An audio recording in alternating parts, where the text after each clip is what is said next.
안녕하세요. 저는 순천에 살고 있는 김은미라고 합니다. 제 이야기를 이렇게 공개적인 장소에 써보는 건 오랜만인 것 같은데요. 처녀 시절엔 친구들과 이런저런 수다를 떨며 스트레스를 풀었다면 결혼하고 나서 아줌마가 되고 나니 친구들과 조금씩 멀어지고 애 키우기 바빠서 누군가에게 진짜 제 속마음을 털어놓을 기회가 없었네요. 새해가 들어서기 전 작년이죠. 작년은 제게 정말 큰일이 있던 해였답니다. 마음적으로는 왜인지 모르게 아주 오랜 시간이 흐른 것 같은데요. 제 남편과 갈라짐을 선택했거든요. 물론 지금도 그 선택을 후회하지 않고요. 아주 잘한 선택이었다고 생각합니다. 다만 왜 진작 마음을 먹지 못했는지, 왜 빨리 갈라서지 못했는지 그 점이 후회가 될 때가 있답니다. 왜냐하면 남편이란 놈이 정말 결혼 생활에 일도 잘한 게 없는 개차반이었거든요. 거기다 남편만이 문제는 아니었습니다. 남편의 뒷배경이자 저희 시댁 시부모님도 한 성격 하시는 분들이라 제 고생이 이만저만이 아니었거든요. 아마 여기 톡톡 채널 구독자분들 중에서도 호되게 시집살이를 당하신 분들이 많으실 것 같던데 제 사연 들으시면서 많이 공감해 주시고 또 전 남편을 인생 선배로서 많이 혼내주셨으면 좋겠네요. 그럼 일단 제가 남편과 어떻게 만났는지 그 부분부터 설명을 드릴게요. 저는 남편과 같은 지역에서 쭉 자라 초등학교, 중학교, 고등학교까지 같이 다닌 친구 사이였습니다. 남자들끼리는 이런 막역한 사이를 불알 친구라고 하죠. 저는 여자였음에도 불구하고 남편과 사이가 무척 좋아서 오랜 친구 사이를 유지하고 있었죠. 당연히 정도 많이 들었고요. 남편 집이 저희 집과도 걸어서 딱 5분 거리라 학교 끝나고 나면 같이 붕어빵을 먹으며 거리를 걷거나 학교에서 있었던 일로 소소한 수다를 떨고는 했죠. 그 시간이 제게는 참 행복했고 어느새 남편을 남자로 느끼게 되었죠. 그 당시 친구였던 남편에게 이런 고백을 하기까진 시간이 꽤 걸렸지만요. 그러다 저는 대학교를 우연치 않게 또 같은 곳에 다니게 되면서 이건 운명이다 싶었고 남편에게 고백을 하게 됐습니다. 남편은 사실 나도 너를 좋아하고 있었다며 제 고백을 받아주었고요. 사귀면서 저희는 자연스레 결혼 이야기가 나왔어요. 그럼 우리 인사드리러 갈까? 나 사실 너무 떨려. 당신 부모님 어렸을 땐 자주 봤지만 우리 연애하는 건 비밀이라 한 번도 뵌 적이 없었잖아. 혹시 나 마음에 안 들어 하면 어쩌지? 그럴 리가. 당신 같은 사람을 마음에 안 들어 할 사람이 누가 있겠어? 좋은 대학에, 좋은 직장에. 이런 말 좀 그런가? 당신 집안 복도 타고났잖아. 우리 엄마 아빠 분명 횡재했다고 엄청 좋아하실걸? 조바심 반 설렘 반의 마음으로 인사를 드리러 갔는데 첫 시부모의 인상은 남편의 말 그대로였습니다. 저를 너무 반겨주시더군요. 저는 당시 명문대학을 나와 내로라 하는 대기업에 다니고 있었는데 시부모님은 똑똑한 며느리가 들어왔다며 이대로 결혼까지 순탄히 갔으면 좋겠다는 말씀만 전하셨어요. 하지만 의외로 난관은 저희 집안이었습니다. 저희 집은 언니와 저 그리고 친정엄마 이렇게 구성되어 있는데요. 친정아버지가 일찍이 암으로 돌아가셔서 엄마 혼자 저희 자매를 키우시느라 고생을 하셨어요. 엄마는 전문직이셨는데 당시만 해도 여자가 애를 직접 키워야 한다는 편견이 있어서 엄마는 육아와 직업을 같이 병행하셨어요. 물론 엄마가 돈을 주고 고용한 건너집 아주머니의 도움이 있긴 했지만 엄마는 자신의 일에 진심인 분이라 직장 일과 저희를 키우는 일 함께 하는 걸 힘들어 하셨어요. 어린 저희 눈에도 가끔은 엄마가 눈에 띄게 힘들어 하시는 게 보일 정도였습니다. 그래서인지 엄마는 남편을 보자마자 조금 마음에 안 차하셨어요. 남편은 저와 같이 명문대를 나오긴 했지만 갑자기 술집 사업을 하고 싶다며 회사를 때려치고 나와 시부모님에게 돈을 빌려 술집을 차려서 운영하고 있던 중이었거든요. 엄마는 남편이 공무원이나 월급을 받는 회사원 같은 안정적인 직업이길 바랬습니다. 글쎄, 난 좀 성에 차진 않네. 물론 김서방 직업이 나쁘단 얘기는 아니고 엄마는 우리 딸이 그냥 좀 안정적인 직업을 가진 사람이랑 결혼했으면 해서 예전에 네 아버지도 가게 했다가 여러 번 말아먹었잖니. 엄마 불안하다. 아, 엄마. 이 사람 돈 얼마나 잘 버는데 월 매출이 내 3배나 되는데? 엄마, 언젠가 나이 들면 회사도 나오게 되어 있잖아. 이 사람은 사업가 체질이래. 사업해서 잘 먹고 사는 사람도 있는 거지. 나 이 사람 잘 될 거라고 생각해. 조금 안 될 땐 내가 도우면 되지 뭐. 원래 부부라는 게 서로 돕고 사는 거잖아? 엄마도 그래야 부부라고 말해왔고. 저는 당시만 해도 엄마가 그저 사업을 자주 실패하셨던 아버지 때문에 노파심에 그런 말씀을 하시는 거라고 생각했어요. 엄마는 그 후 상견례장에서 시부모님을 만나 뵈었을 때도 안 싸둔 인상이 좀 깐깐해 보인다고 말씀하기도 했는데 저는 그 또한 그저 딸을 시집 보내고 싶지 않아 하는 엄마의 애정어린 마음 정도로 생각했죠. 지금 생각해보면 그렇게 모든 경고의 사인들을 지나쳤던 겁니다. 결혼식을 갔다 와 신혼여행을 다녀와서부터 시부모님은 저에게 그간 했던 다감한 태도를 180도 달리하기 시작했어요. 어느 날 저를 부르셔서는 이런 말씀을 하시더군요. 네 엄마가 재력이 돼서 집 사주시는데 어느 정도 보태주시고 애써 주셨다는 건 알겠다만 그렇다고 네 남편 무시하거나 하면 안 된다. 이건 경고야. 내가 널 어렸을 때부터 봐서 잘 알잖니? 네가 원체 멋모르고 당당하고 어른들 얘기도 잘 귀담아 듣지도 않더내라. 내가 불안해서 그래. 혹시라도 내 아들 기죽이거나 하는 일 없도록 조심 또 조심해라. 혹여라도 내 아들 통해서 그런 얘기 귀에 들어오면 가만히 안 있을 테니까. 알았지? 네? 가, 갑자기요? 전 아무 짓도 안 했는데 남편이 무슨 말을 하던가요? 걔가 지 엄마한테 쪼르르 이르래니? 걔 성정이 얼마나 바른데. 그러니 내가 너한테 먼저 일러두는 거지. 어이가 없어 반문하고 말았습니다. 아무 행동도 하지 않은 저에게 다짜고짜 저런 경고의 말을 날리다니. 며느리 기라도 잡아보고 싶으셨던 건지 황당하더군요. 저는 뻣뻣하게 시댁 문 밖을 나오면서 순간 친정엄마가 했던 말이 스쳐 지나가 소름이 쫙 끼쳤어요.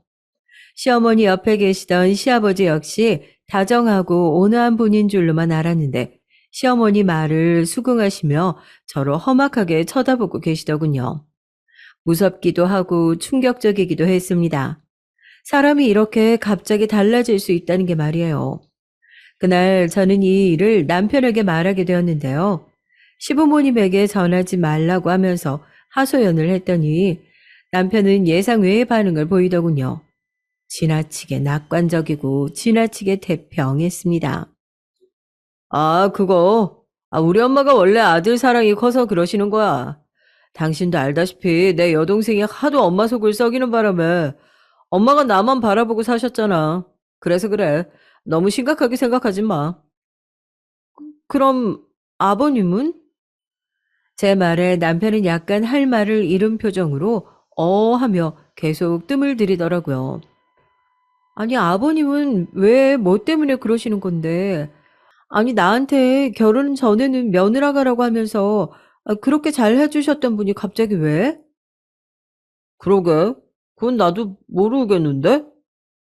남편의 대책 없는 말에 황당함을 안 느낄 수가 없겠더라고요. 사실 결혼 전 시아버지와 정말로 사이가 좋았어요. 아버님이 치킨을 좋아하셔서 둘이서만 치킨에 맥주를 먹으러 나간 적도 있고, 아버님이 지방으로 출장을 갔다 오시면 제 생각해 사왔다며 작은 기념품들을 건네시곤 했거든요. 친구들에게 말했더니 친구들은 하나같이 시댁살이가 시작한 거라며 혀를 찼어요. 저보고 조심하라면서 그런 시부모가 더 무섭다며 큰일 났다고 겁을 주는데 저도 순간 큰일이다 싶더라고요. 여기서 남편이 방패막이 역할이 잘 되어주지 않으면 결혼 생활이 고되질 것 같았습니다. 그래서 전 남편을 붙잡고 말했죠. 여보, 나한테 결혼 전 맹세했던 거 있지? 뭐? 왜 그거 있잖아. 당신 나 시댁살이 안 겪게 해주겠다고 한 거. 당신이 무슨 일 있어도 잘 중재해주기로 했잖아. 나 당신만 믿고 있어. 알지? 그거. 아유, 걱정 마. 가만 보면, 당신은 걱정을 사서 하더라. 걱정하지 마. 우리 엄마 아빠 괜히 한번 뻗대 보는 거야. 나이 들면 원래 그런 거 생겨. 곧 당신 이쁘다고 또 난리 칠 테니까 그냥 두고 봐.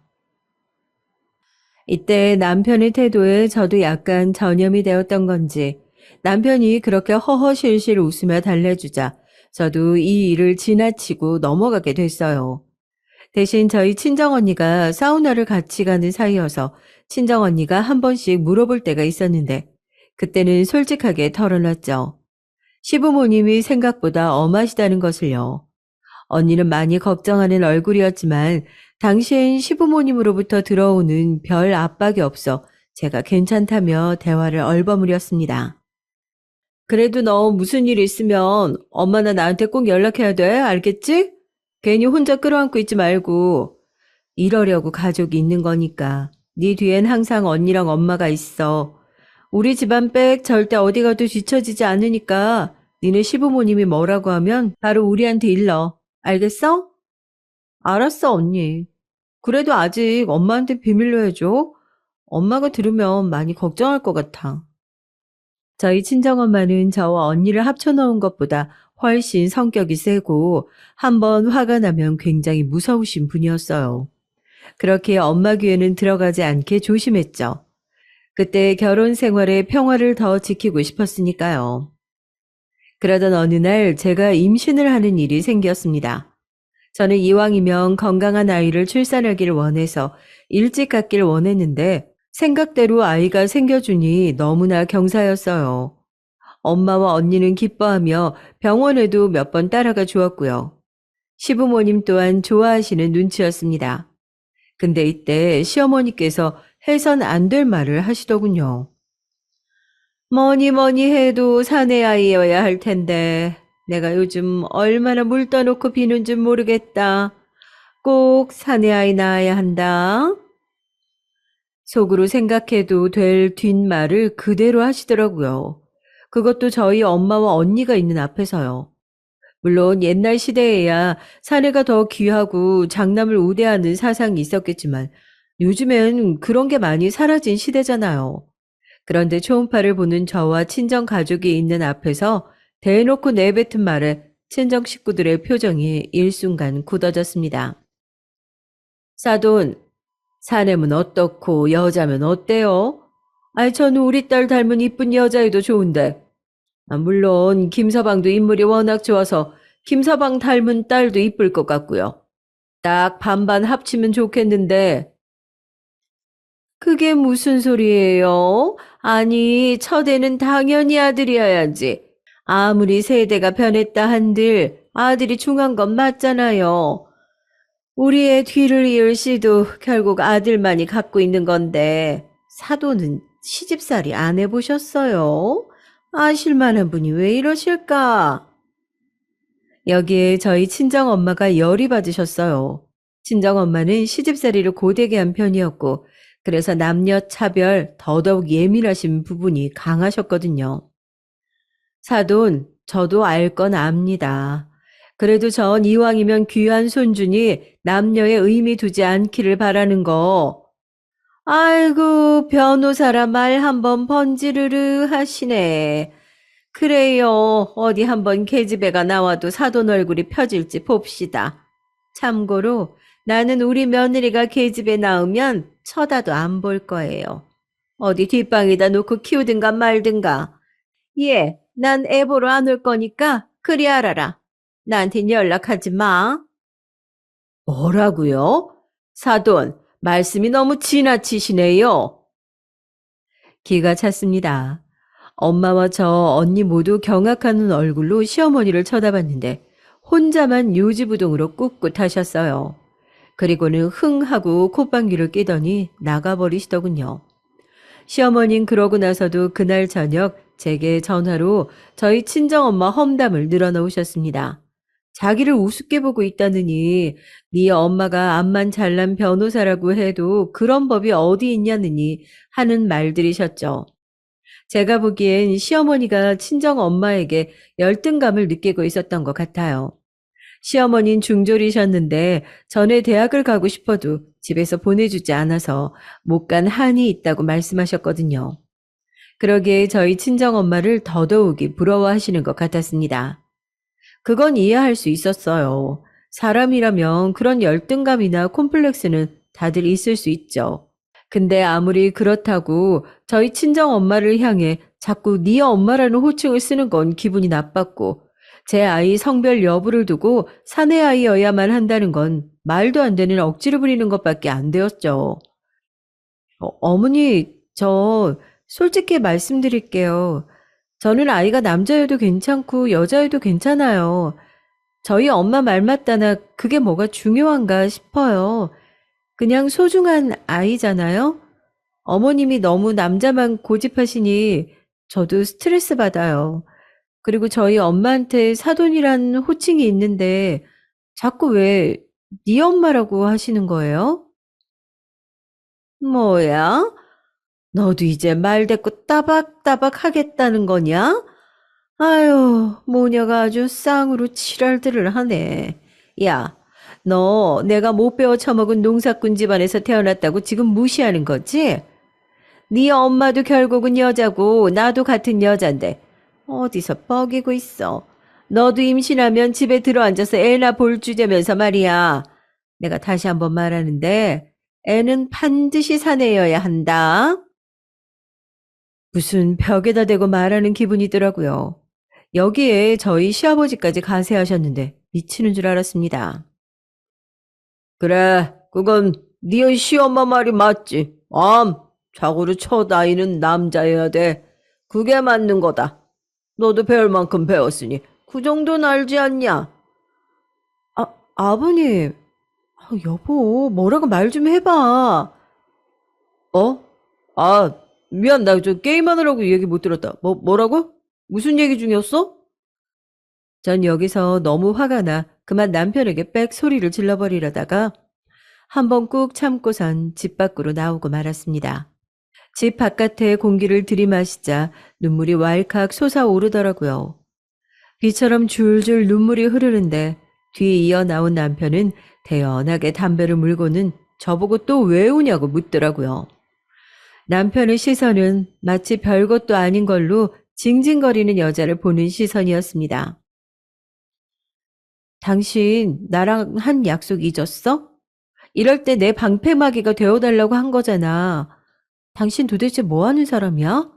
그리고 나 임신 중인데 담배 피면 어떡해? 아, 미안. 임신 중이었지. 미안해. 나도 요즘 사업이 안 풀려서 생각이 많았다. 아까 엄마랑 얘기해보니까 엄마가 심하긴 했더라. 내가 잘 얘기해 볼게. 근데 아무리 그래도 가족인데 대화로 풀어야지. 이렇게 나와버리면 어떡하냐? 당신 성격도 참. 알았어. 내가 얘기해 볼 테니까 당신 먼저 집에 들어가 있어. 그 뒤 저는 남편을 기다렸지만 남편은 한참 뒤 새벽 2시에나 들어왔어요.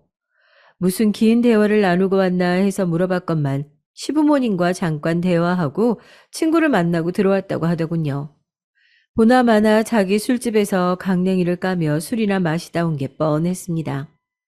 남편은 술에 잔뜩 취해서 발음까지 꼬여서는 자기가 알아서 다 해결했으니 걱정하지 말고 잠부터 자라고 하더군요. 뭘 어떻게 해결했다는 건데? 엄마 아빠한테 아들이건 딸이건 그런 편견 갖지 말라고 말씀드렸어. 엄마도 괜히 장모님 앞에서 감정이 상하셔서 말이 더 세게 나갔다고 하더라고. 딸이건 아들이건 상관없대. 저는 진짜냐고 되물었습니다. 남편은 당연한 말투로 그렇다고 하더군요. 자기 부모님이 그 정도로 구식은 아니라고 하면서요. 그 말을 듣자 어딘지 조금은 안심이 되는 기분이었습니다. 남편이 워낙 술에 취해 있어 제대로 된 대화가 되었을까 싶어 뭔가 찜찜하긴 했지만 그래도 시어머니에게 그런 이야기를 들었다고 하니 일단은 안심이 됐죠. 하지만 산부인과 의사가 제게 핑크색 양말을 준비하라며 성별을 알려준 날 시부모님은 소식을 듣고도 전화 한 통 오지 않았습니다. 그제야 남편과는 제대로 된 대화가 없었고 남편이 한 말은 그저 저를 안심시키기 위한 말이었다는 걸 알았죠. 시부모님에 대한 스트레스는 계속해서 이어졌습니다. 제가 아이를 출산하고 몸이 많이 아팠는데요. 무슨 일이 있을 때마다 저를 불러 제껴 이거 하자 저거 하자 요구하시더라고요. 저는 아이 키우기에도 여념이 없을 때였는데 우리 첫째 딸을 들쳐업고 김장을 하고 시댁 대소사를 챙기다 보니 뼈가 삭는 기분이었습니다. 그러던 어느 날엔 남편의 고모가 온다며 같이 집안 대청소를 하자고 하는 거예요. 거절할 수 있었지만 이참에 저도 할 말은 해야겠다 싶어 일단 시댁으로 향했습니다. 힘겹게 구석구석 쓸고 닦고 물때까지 모조리 지워내고 나서 시간을 보니까 거의 장장 5시간 동안 서서 일만 했더라고요. 게다가 아이는 울고 있지 기력이 완전히 나가겠더라고요. 아마 집안일 오래 하신 분들은 아실 겁니다. 가사 노동이 얼마나 육체 노동인지요. 어머님, 저 오늘은 일찍 들어가 볼게요. 제가 아직 몸이 회복도 안 됐고 우리 딸도 너무 많이 우네요. 아무래도 낯선 환경에서 제가 제대로 못 돌봐주니까 그런가 봐요. 내일 연락드릴게요. 예, 들어가 봐도 되냐고 묻는 것도 아니고. 뭐라고? 가보겠다고? 어디서 그런 명령조의 말이 나오니? 네가 지금 그런 말투를 써도 될 처지라고 생각하냐? 겨우 계집애나 낳아놓고 말이야. 내가 네 엄마 기세에 눌려서 말을 못해서 그렇지. 나 하고 싶은 말 아주 많은 사람인데 참고 있는 거야. 알아? 당장 우리 아들 고모 오면 인사드릴 준비부터 해. 나갈 생각일랑 하지도 말고. 어머님, 어떻게 이러실 수가 있어요? 뭐가? 내가 뭘 얹었는데. 아, 정말 너무하시잖아요. 출산한 지 얼마 안 된 저를 데리고 지금 계속 일이나 시켜대시고 일 시키고 난 후에도 고맙다 미안하다 말 한마디 없으시고요. 저 노예 아니고 어머니 며느리예요. 어머님이 모르시는 것 같아서 말씀드리는 거고요. 이런 미친, 너 이젠 내가 아주 우스워? 시어머님 볼이 훅 벌개지더니 곧바로 손을 들어 제 머리채를 잡았어요. 저는 아악하는 비명을 지르며 엎어졌고요. 옆에서 우리 딸이 상황을 알았는지 앙앙 울어대는데 달려가 안아주고 싶어도 시어머니 소나기에 잡혀 그럴 수가 없더라고요. 눈물이 주룩주룩 흐르고 있는데 때마침 시어머니의 손님들이 들어오시는 소리가 들렸습니다. 순간 다행이다 싶더라고요. 시어머님 바로 손을 떼곤 두고 보자는 말을 남기며 손님 맞이에 나가셨고요. 저는 일단 헐레벌떡 시댁 밖을 나갔습니다. 그리고 저도 모르게 정신없이 남편 번호를 눌렀어요. 여보, 여보 지금 전화 돼? 내가 무슨 일을 당했는지 알아? 당신 엄마가 내 머리채를 잡았어. 누가 이 시대에 그런 상스러운 짓을 해? 당신 엄마 정말 미친 거 아니야? 잠깐만. 귀 떨어지겠다. 조용히 말해봐. 그러니까 뭐, 우리 엄마가 당신 머리를 잡았다고? 왜?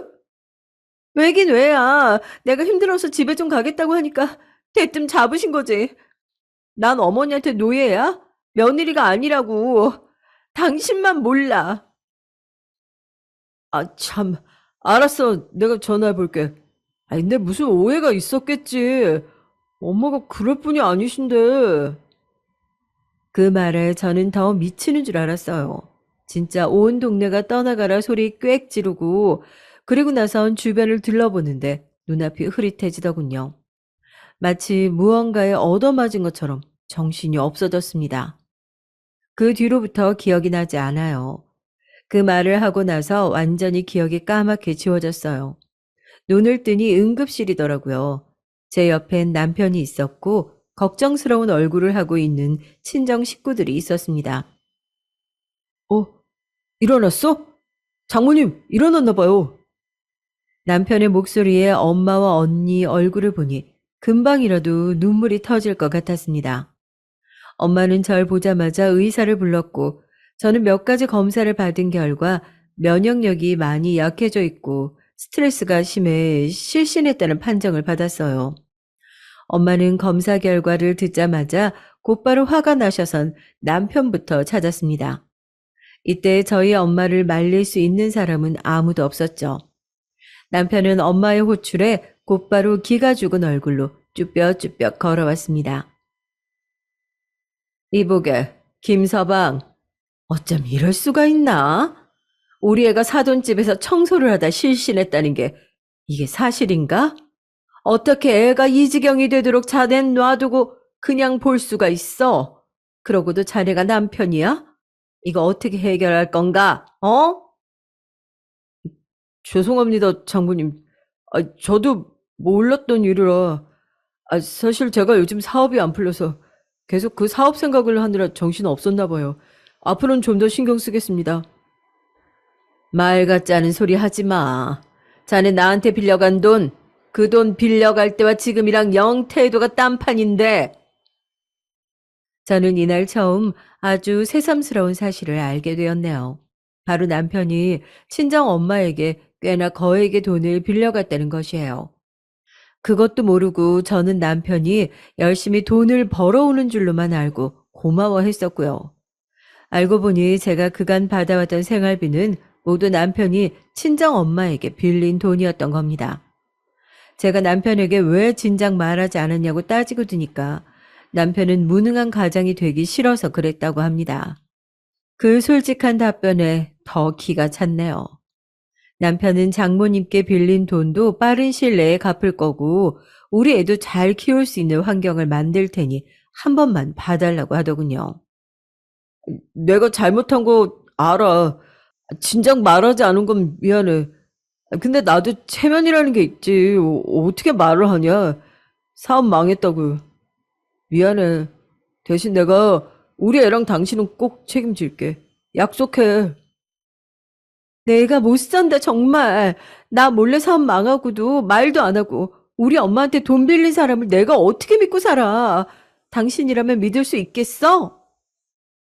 남편은 싹싹 빌었고 저는 몇 번을 분통을 터뜨렸습니다. 이쯤 되면 여러분들도 저희 남편 캐릭터를 파악하셨을 겁니다. 남편이란 놈이 정말 무능하고 눈치 없고 자기 아내가 어떻게 되든 말든 신경도 안 쓰는 최악이라는 것을요. 그렇지만 저는 이때 남편과 이혼하지 못했어요. 남편이 워낙에 빌기도 했고 저희 엄마가 대놓고 선포를 하셨거든요. 남편에게 말입니다. 자네 이런 식으로 할 거면 아예 처가로 들어와서 살게나. 네? 처가살이 하라고.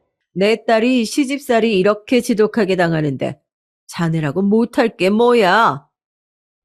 엄마의 불호령에 남편은 꼼짝하지 못했어요. 상황의 심각성을 알았는지 자기 집에 감시 카메라를 달아누워도 좋으니 제발 노여움을 풀어달라며 몇 날 며칠 엄마 앞에 무릎을 꿇었어요.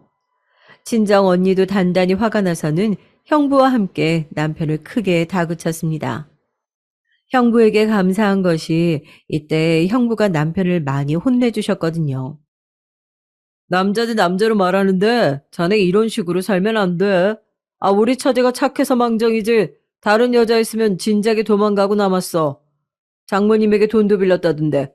그 돈 갚기 위해서라도 열심히 살아야지. 내가 처제에게 듣지 않으니까 일도 나갔다 안 나갔다 했다며. 사람이 그러면 안 되는 거야. 맞아. 내 동생이 정말 결혼 잘한 줄 알고 나는 그렇게만 믿고 살았는데. 요즘 동생 걱정이 잠도 못 자겠어. 내 동생 정말 착한 애야. 어렸을 때부터 나보다 더 언니 같단 말 듣고 자라내고 착하기로 동네에 소문난 애였다고. 근데 내 동생이 도대체 왜 이런 취급을 받고 살아야 돼? 언니 역시 한 동네에서 남편과 함께 자랐기 때문에 남편의 성정을 잘 알고 있었고 제 고충을 미리 들었기 때문에 더 화가 나 있었어요. 언니는 정말 제 걱정이 심해서 차라리 이혼했으면 어떠냐는 말까지 했죠. 형부와 언니가 열이 받아 탁탁 쏘아대는 소리에 남편은 잔뜩 위축되어 알겠다는 답변만 했습니다. 그 이후 시어머니에게선 전화가 한 통 걸려왔어요. 제가 응급실에 쓰러져 있을 때 못 보러 가서 미안하다는 말과 함께 용서해달라는 말씀을 하시더군요. 아마도 이 일이 저희 친정엄마 귀에 들어갔다는 사실이 무서우셨나 봅니다. 내가 그날은 심했다. 네가 그렇게 쓰러질 정도로 몸이 안 좋았던 걸 진작에 알았어야 했는데, 아휴, 내가 생각이 짧았어. 그래, 아가야. 내가 이 사람 많이 혼냈다. 거기다 아기까지 데리고 왔다며? 아유, 아이마지 잘못됐으면 어쩔 뻔했니? 그날 쓰러진 널 누가 발견하지 않았다며? 아이고, 생각만 해도 아찔하다. 정말 미안해. 이 시아비가 사과하마, 어? 시아버지도 옆에서 전화기를 바꿔 차마 응급실에 갈 면목이 없었다며 용서를 구해오셨어요. 시어머니는 정말로 시아버지에게 많이 꾸지람을 들으신 것인지 저에게 앞으로는 잘하겠다고 이제는 너를 시댁에 부르는 일도 일차 없을 거라며 몸조리에만 신경 쓰라고 하더라고요. 진즉에 그랬어야 했는데 이제 와서 이러니 더 치가 떨렸습니다. 급기야 저는 폭탄 선언을 하고 말았어요. 네, 어머님, 미안하셔야죠. 근데 저 어머님이 부르든 안 부르시든 시댁엔 못 가겠습니다. 명절 날도 마찬가지예요. 저 앞으로 빼주세요. 어? 어? 아니, 뭘 또 그렇게 극단적으로 나오냐. 아, 이럴 것까진 없지 않니? 응? 얘야, 진정하고, 우리 다시 얘기하자. 내가 미안하다고 사과하잖아? 건강 조심하세요. 아, 그리고 전화도 하지 말아주세요.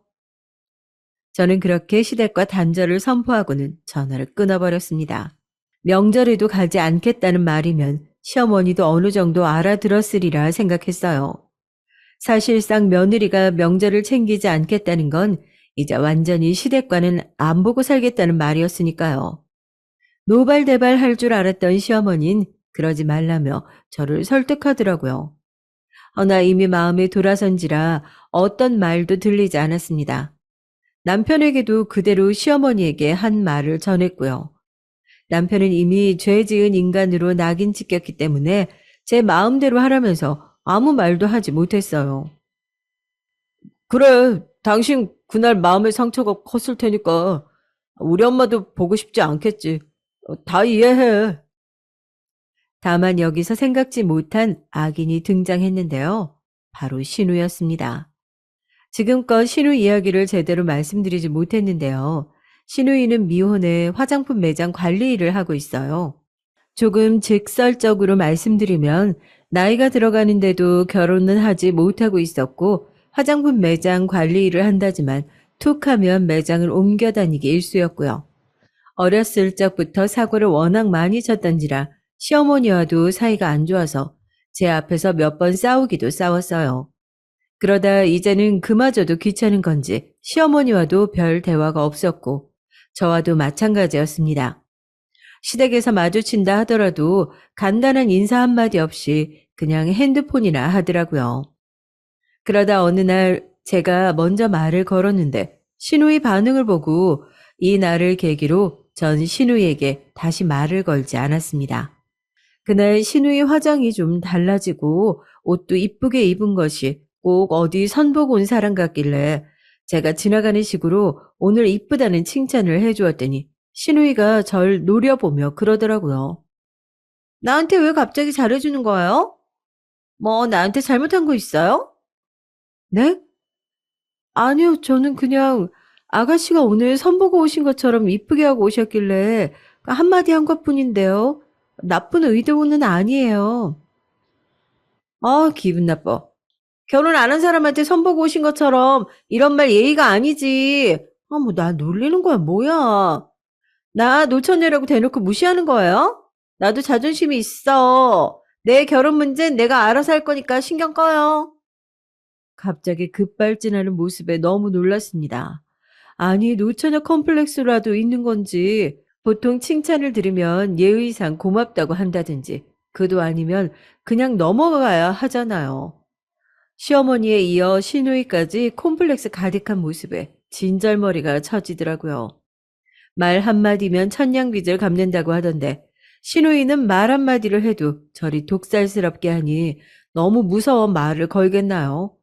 근데 응급실 사건 이후 제가 시댁과 연을 끊겠다고 하자 신우이에게 연락이 온 거죠. 처음엔 신우이 번호를 몰라보고 누군지 몰라 의아했습니다. 나 전화번호 바뀌었잖아요. 말 안 했나요? 아, 네.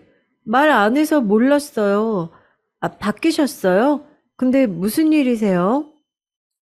내가 지금 우리 엄마한테 너무 황당한 말을 들었는데 이게 사실인지 좀 확인을 해야 될 것 같아서 말이에요. 세연이 시댁에 이제 안 오겠다고요? 네. 저는 더 길게 말할 거 없이 짧게 끊어 말했습니다.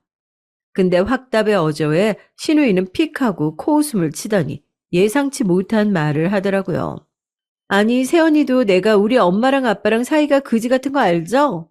그래서 지금까진 일체 집안일에 관여를 안 했어요. 말하고 싶지도 않고. 근데 이건 좀 말을 해야겠다 싶네요. 이건 좀 아니지 않아요? 아니, 어떻게 며느리가 시댁을 하나요? 그게 말이 돼요? 어머님에게 상세하게 못 들으신 것 같은데요. 저 어머니 때문에 스트레스로 응급실 갔었고요. 머리채도 잡혔네요. 그래서 못 가겠다고 하는 거니까 이해 바랍니다. 더 할 말 있을까요? 그러자 신우이는 머리채를 잡혔단 말을 못 들었는지 말을 버벅대더군요. 자기 엄마가 진짜 머리채를 잡았냐고 되묻더니 그럼에도 며느리는 시댁에 와야 한다는 설교를 계속해서 이어갔어요. 웃긴 건 딸인 자신도 시어머니 생신이라든지 각종 행사에 참여 안 한 적이 한두 번이 아니었으면서 저에게 저런 식으로 설교를 한다는 것이었죠. 저번 날엔 남자친구 축하 파티에 해줘야 한다며 시아버지 생신도 말없이 건너뛰었으면서 말입니다. 아가씨도 집안일엔 일체 관심 없으셨잖아요. 저도 앞으로 그렇게 살고 싶네요. 그만 끊을게요. 이번에도 저는 일방적으로 전화를 끊었고 그 뒤 신우이에게선 왜 전화를 먼저 끊냐는 문자들이 폭탄처럼 날아 들어왔지만 일체 무시해버렸어요. 남편에게 전달해서 신우이의 발악하는 행동들을 그만두게 했죠. 신우이건 시부모이건 정말 어느 누구 하나 정상이 없는 집이었습니다. 신우이 사건까지 겪으니 그게 너무 실감이 되더라고요. 이후 남편은 조금 변하긴 했습니다. 처가살이가 무서웠던 건지 장모님에게 어떻게든 빌린 돈을 갚아야 한다며 직장을 구하고 다니더라고요. 근데 명문대를 나왔다 해도 이미 자영업으로 갈아타 경력이 없는 마당에 누가 남편을 뽑아주겠나요? 신입으로 들어가야 하는데 남편은 겨우 어디서 면접을 보러 오라고 하면 연봉이 너무 적다며 거절했어요. 여보, 이 정도면 괜찮지 않아? 아니, 솔직히 당신이 나이엔 어디 큰 곳은 못 들어가. 이 정도라도 꾸준히 감지덕지하며 다녀야지. 우리 애를 생각해서라도. 두고보다 제가 남편을 안 치고 엄마처럼 타이르듯 말하니 그제야 조그마한 회사를 다니기 시작하더군요. 온라인 쇼핑몰 회사였는데 남편의 적성과 아주 잘 맞는 일은 아니었지만 그럼에도 월급은 따박따박 나왔고 야근도 별로 없어 나쁘지 않은 회사였어요. 그런데 남편은 회사를 다니면서 뭐가 그리 힘든지 매일같이 함께 일하는 사람들 험담을 하더라고요. 이 사람은 뭐가 이래서 별로다. 저 사람은 저게 문제다. 온갖 단점을 만들어 지적하고 있는데 불안불안했습니다. 그러다 어느 날 해고 통보를 받게 됐죠. 해고의 이유도 짐작이 갔어요. 남편이 회사에서도 집에서와 똑같이 굴었을 게 뻔했죠. 남 욕하고 지적하고 꼰대질하고 저는 소식을 듣자마자 한숨이 푹 나오는데 정작 남편은 태평했어요. 역시 이번 일로 알겠어. 아무래도 나는 사업 체질이야. 그 쥐꼬리만한 돈 받고 남 밑에서 일 못하겠어. 뭐? 아니, 당신 다닌 지 얼마나 됐다고 겨우 1년이야. 감정만 상하지 말고 다른 회사 알아봐야지. 아, 요즘 중소기업 1년 다닌 거면 아주 장기 근무한 거지. 그리고 다른 회사 들어간다고 해도 나는 잘리든 아니면 내가 제 발로 걸어 나오든 할 거라고. 아, 당신은 왜 그렇게 날 못 잡아먹어서 안달이야? 아, 지금 장모님만 생각해도 스트레스 받아 죽겠는데. 여기서 우리 엄마 얘기가 왜 나와? 우리 엄마가 돈 갚으라고 독촉하는 것도 아닌데? 장모님은 그냥 존재 자체가 나한테 스트레스야. 사람 눈치 보이게 만들잖아, 자꾸. 남편은 여기서 괜히 저희 엄마를 들먹이더라고요. 장모님이 자신을 한심하게 바라보고 있다면서 말입니다. 저번 날 저희 엄마가 김장김치를 주러 왔을 때 아무 뜻 없이 취직에 대해 물어본 것을 꺼내며 기분이 나빴다고요. 왜 혼자 꼬아서 생각하는지 모를 노릇이었습니다. 남편 생각만 해도 너무 피곤했죠. 제가 그런 게 아니라고 설명하려 들어도 들으려 하지 않았고요. 여기도 시어머니 유전자를 물려받아 남 얘긴 들으려고 하지 않았습니다. 결국 남편은 다시 사업을 해야 한다며 또 상가자리를 물색하기 시작했어요. 몇 번 말렸지만 그때마다 번번이 부부싸움으로 이어졌어요. 아이가 어리기에 부부싸움 하는 모습만큼은 보여주고 싶지 않았는데 너무 속상했죠. 남편은 남편대로 자기를 왜 못 믿냐며 서운해했고 저는 당신이 보여준 게 없는데 왜 믿겠냐고 했어요. 창과 방패처럼 싸워대니 싸움이 끝이 없더라고요. 결국 더 이상 부부싸움을 하지 않기 위해서라도 남편을 내버려 두었어요. 그리고 이번에 남편이 선택한 건 학원 사업이었습니다. 성실함과 책임감이 필요한 사업에 갑자기 달려들겠다고 하니까 솔직히 마음 같아선 말리고 싶었어요. 실제로 말리기도 했습니다. 근데 남편은 잘 나가는 학군에 수학학원을 크게 차려 모든 학부모님들이 우리 학원을 알게 할 거라며 학부모 설명회 계획이라든지 학교에 대한 파악이라든지 하는 것들을 브리핑했어요. 저희 친정 엄마까지 모시고요. 장모님, 이번에 저 정말 잘할 수 있습니다. 한 번만 믿어주세요. 제가 어떻게든 우리 집안 책임지고 끌고 갑니다. 남편의 포부는 높고도 높았습니다. 그 포부만큼 노력에 따라줬다면 훨씬 좋았을 테지만요. 친정엄마 역시 남편과 맞지 않는다며 걱정하셨지만 남편은 대출을 해서라도 어떻게든 학원을 차릴 거라며 계속해서 설득했어요. 엄마는 사위고 하니 한 번만 믿어보자는 심정으로 고민을 거듭하고 계셨고요. 그런데 이 시기 저희 시어머니가 끼어드신 겁니다. 시어머니께서 어느 날 저희 엄마에게 직접 전화를 걸어오시더니 자기 아들 사업에 한미천 보태달라는 말을 하는 겁니다. 엄마가 약간 황당하셔서 그건 알아서 판단하겠다고 하자 시어머니는 끈질기게 달라붙었습니다. 아이고 사돈 가족끼리 이러지 맙시다. 아유 저도 며느리 시집살이 시킨 거 반성하고 있어요. 제가 진즉에 전화드렸어야 했는데 죄송해요 사돈. 아유 그래도 사돈께서 우리 아들 잘 봐주시고 하는 거 제가 잘 알고 있습니다. 그러니 이번 한 번만 좀 도와주세요. 아유 제가 거기 학원 청소라도 해서 아들 사업 열심히 도울게요. 네? 부탁드립니다. 시어머니의 아부조 말에 엄마는 황당한 듯 웃으셨어요. 이래서 돈 앞에 사람 없다는 말이 있는 것 같다고 씁쓸히 웃으시더라고요. 급작스레 태도를 변화해서 엄마 앞에 납작 엎드리신 시어머니 모습은 저도 웃게 만들었습니다. 진짜 니네 시어머니 왜 그런다니? 나도 어이가 없어 웃음밖에 안 나온다.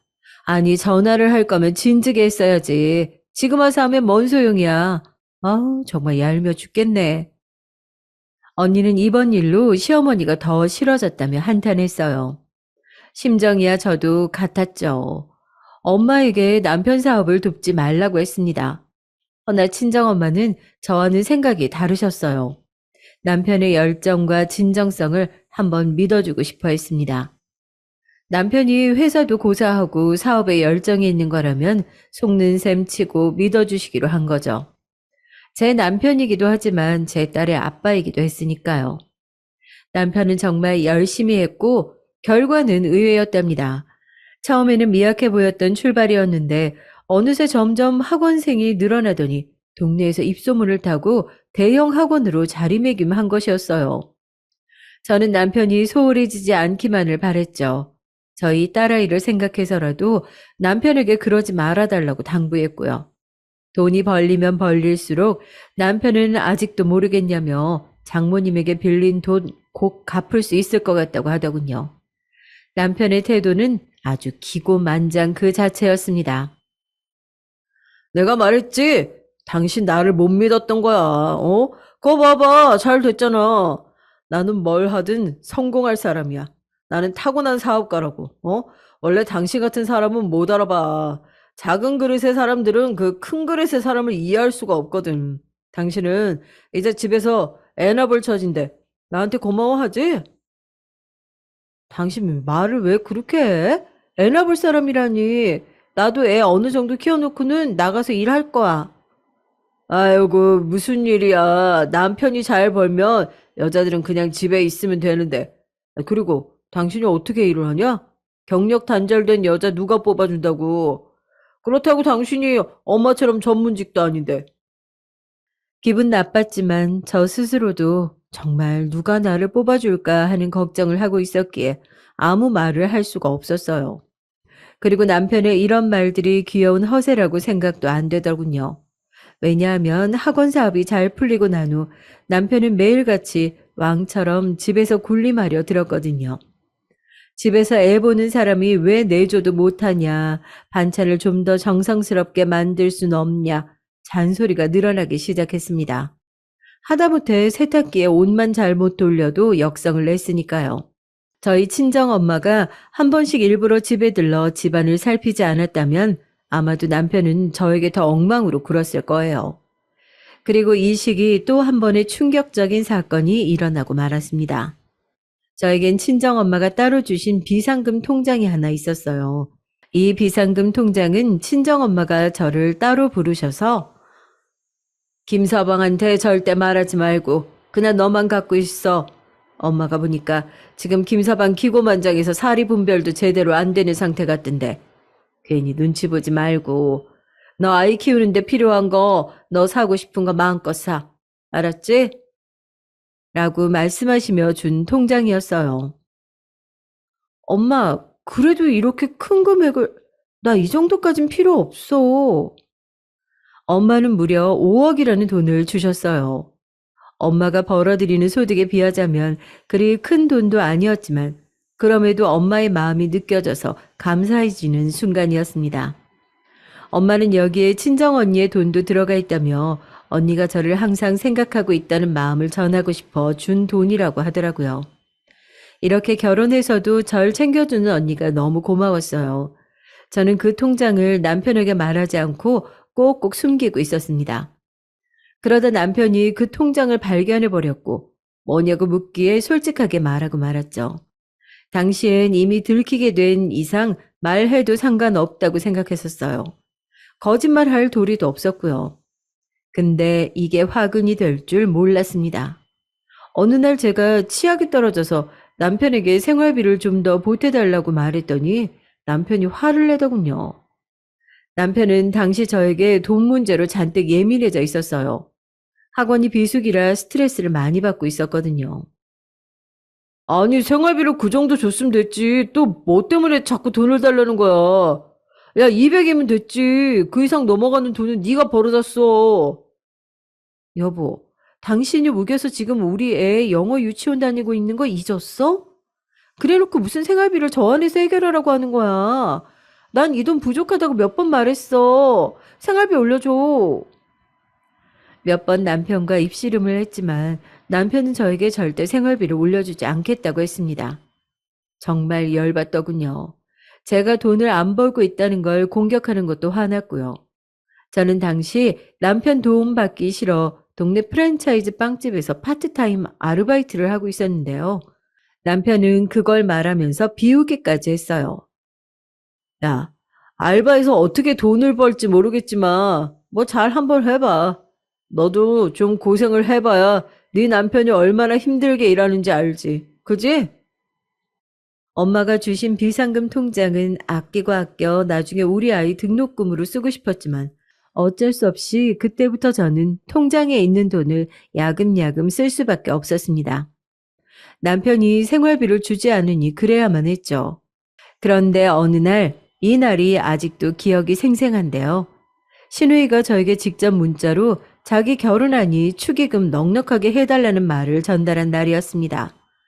생전 연락 없던 노처녀 신우이가 결혼 소식을 알리며 청첩장과 함께 축의금 얘기를 당당히 꺼냈으니까요. 저는 대답 없이 읽고 그냥 씹어버렸어요. 그리고 남편에게 생활비 얘기를 할까 하다가 입씨름하기 싫어서 그냥 비상금 통장에서 돈을 꺼내려고 했죠. 근데 통장 금액이 0원이 되어 있더라고요. 보고도 믿을 수가 없었습니다. 어떻게 0원이지? 순간 제가 글자를 잘못 보고 있는 건가, 보이스피싱이라도 당한 걸까, 별의별 생각이 다 들더라고요. 하지만 전 어떤 전화를 받은 적도 없었고, 범인이라면 이 통장의 존재를 아는 사람밖에 없었어요. 여보, 나야. 당신 혹시 내 비상금 통장에서 돈 썼어? 아, 그거? 그거 내 동생 시집 가는데, 좀 보태라고 했지. 내가 그래도 명색이 제일로 잘 나가는 사람인데, 집 정도는 해줘야 하지 않겠어? 아니, 그걸 왜 당신 돈으로 해? 그리고 적어도 나한테 허락은 구해야지. 그게 당신 돈이야? 우리 엄마 돈이잖아. 저는 너무 어이가 없어서 말이 순서 없이 막 나가더라고요. 남편이 너무 당당하게 말해서 말입니다. 야, 네 엄마 돈이라고 지금 유세 떠냐? 네 엄마 돈이 내 돈이고 그런 거지 뭘. 그걸 꼭 굳이 따지고 들어 왜. 내가 너 시댁 안 가게 해줘. 돈도 벌어다 줘. 남편 노릇 이만큼 하고 살았으면 됐지. 그 비상금 통장 썼다고 그렇게 소리를 빽빽 지르냐? 아침부터 사람 기분 잡치게. 여기서 저는 더 뒤로 넘어갈 뻔했어요. 어떻게 저희 엄마 돈이 자기 돈이라고 생각할 수 있을까요? 참고로 남편은 저 때만 해도 저희 엄마에게 빌린 돈을 다 갚지 못했을 때였어요. 생활비는 쥐꼬리만큼 주고 해결하라고 하고 있었고요.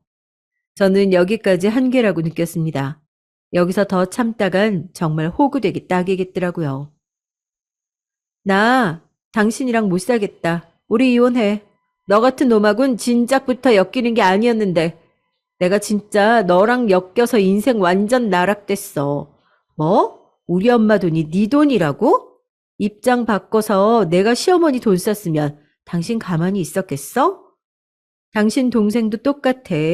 평소 연락 한 번 없다가 축의금하라고 문자 보내는 거 하나같이 돈밖에 모르고 다른 사람에 대한 배려는 쥐뿔도 없지. 내가 왜 당신이랑 같이 살아야 하는지 이젠 진짜 모르겠다. 내 딸한테도 아빠 없는 게 낫지. 당신 같은 사람이라면. 저는 그렇게 이혼을 선고하고 서류까지 싹 써버렸어요.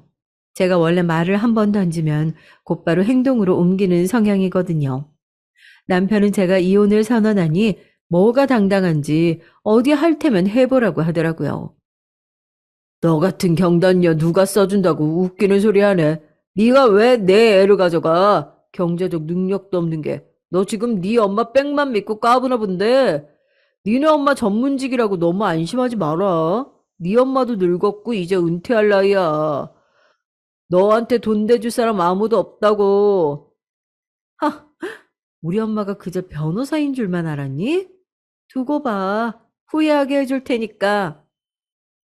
저는 그 길로 친정엄마에게 소장이 다 털어놨고 저희 엄마는 성격대로 차분하게 다 들으시더니 그 다음은 완전히 제대로 된 복수를 하셨어요.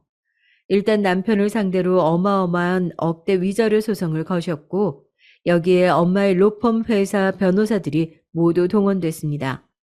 사실 저희 엄마는 일반 변호사가 아니고 큰 로펌을 운영하고 계시는 분이셨거든요. 워낙에 일을 사랑하셔서 로펌까지 운영하게 되었는데 남편에겐 그간 말하지 않고 있었던 것뿐이었습니다. 이제는 엄마의 진짜 정체를 알게 된 남편은 놀라서 말을 잇지 못하더군요.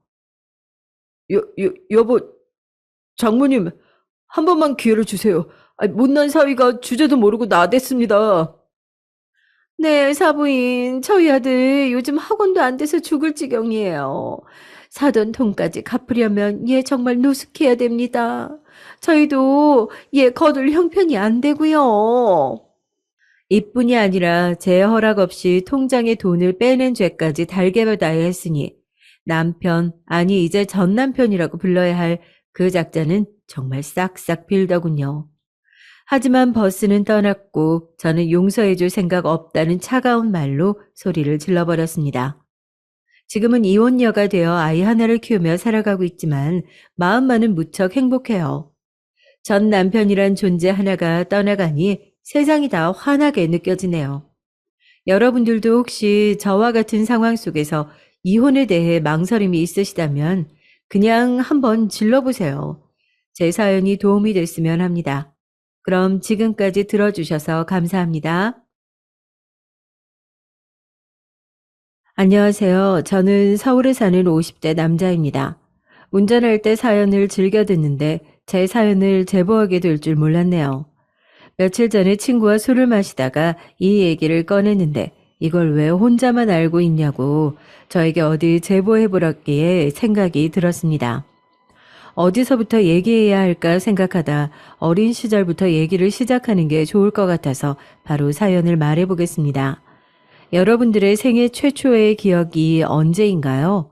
저는 한 5살 정도가 인생의 첫 번째 기억인데 그 당시 너무 가난해서 집도 없었어요. 그럼 집이 없으면 어디서 살았냐 싶으실 텐데 남의 집에 얹혀 살았습니다. 어머니가 그 집 파출부로 일하셨는데 부엌 옆에 딸려 있던 쪽방 같은 곳에서 저와 어머니 그리고 2살 위 누나까지 셋이서 같이 살았어요. 누나와 제가 어려서 가능했지만 만약 성인이라면 그 공간에서 도저히 다 눕지도 못할 그런 크기였습니다. 어머니는 입주 가정부로 일하셨는데 그 집엔 누나와 동갑인 남자아이와 누나보다 1살 많은 남자아이 총 2명의 형제가 있었어요. 사장님은 회사를 운영하느라 바빴고 집에는 주로 사모님이 계셨는데 사모님은 우리 남매가 그 집 형제와 노는 것을 끔찍하게 싫어하셨습니다. 애초에 우리 집에 같이 살게 한 조건도 누나와 제가 눈에 띄지 않는 조건으로 들어오게 하셨어요. 유령도 아니고 살아있는 어린아이들을 눈에 띄지 않게 부엌 밖을 나가지 말게 하느라 어머니가 참 많이 고생하셨습니다. 하지만 우리 가족에게 선택지는 그거라도 황송할 지경이었는데 왜냐하면 저도 이건 누나와 엄마한테 들은 내용이지만 아버지와 같이 살던 집이 화재로 인해 아예 없어졌다고 했어요. 원래는 그래도 집이 있었는데 화재로 집이 홀라당 다 타버렸고 어렸던 우리를 구하려고 아버지가 집에 들어갔다가 결국 우리만 구하고 당신은 돌아가시게 되셨다고 했습니다. 갑자기 아버지도 잃고 경제력도 끊긴 어머니는 너무 어린 자식들을 보며 살고 싶지 않았지만 이건 우리를 살리려고 아버지가 목숨을 걸고 구하셨으니 죽지도 못하셨다고 해요. 그렇다고 친정이나 시댁의 도움을 받지도 못했고 할 수 있는 것이라곤 급하게 입주 가정부 자리를 찾아다녔다고 합니다. 사모님은 어머니만 들어오시길 바라셨는데 사장님이 본인 아들들과 나이대가 비슷한 우리를 안쓰럽게 여겨 같이 들어올 수 있게 해주셨대요. 사모님이 그렇다고 우리를 괴롭히거나 그랬던 것은 아닌데 그냥 본인 아들들을 너무 사랑하셔서 누나와 제가 어울리는 것을 싫어하셨죠. 엄마는 부엌 밖으로 누나와 제가 나가는 것을 금지했고 누가 되지 않게 그 집 가족들이 일어나기 전에 일어나서 청소를 조용히 싹 해놓고 잠들고 나서야 쪽방에 들어오셨어요. 사실 그때의 기억이 당연히 머릿속에 있어서 저도 굳이 이 얘기를 남들에게 하지는 않았습니다. 재미있는 추억도 아니고 아무리 과거는 미화가 된다고 해도 도저히 미화되지 않는 얘기니까요. 그러다 제가 초등학교 2학년 때 그 집을 나오게 되었는데 이유는 저 때문입니다. 정확히 말하면 우리가 자발적으로 나온 게 아니라 쫓겨났어요. 이 사건이 있기 전에는 어렸던 저에게 뭐 친구가 있는 것도 아니고 엄마가 일할 때는 누나와 종일 밖에서 노는 게 일이었습니다.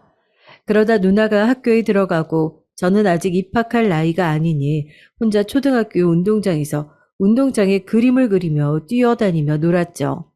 그런 저를 안쓰럽게 여기신 누나의 담임 선생님이 조용히 하는 조건으로 누나 교실에 들어오게 해주셨어요. 어린 동생이 교실 뒤에서 아무 말도 안 하고 조용히 색연필로 그림만 그리니까 담임 선생님을 비롯해서 학교 선생님들이 많이 예뻐해 주셨는데 그걸 엄마가 일하던 집의 아들들이 시기했어요.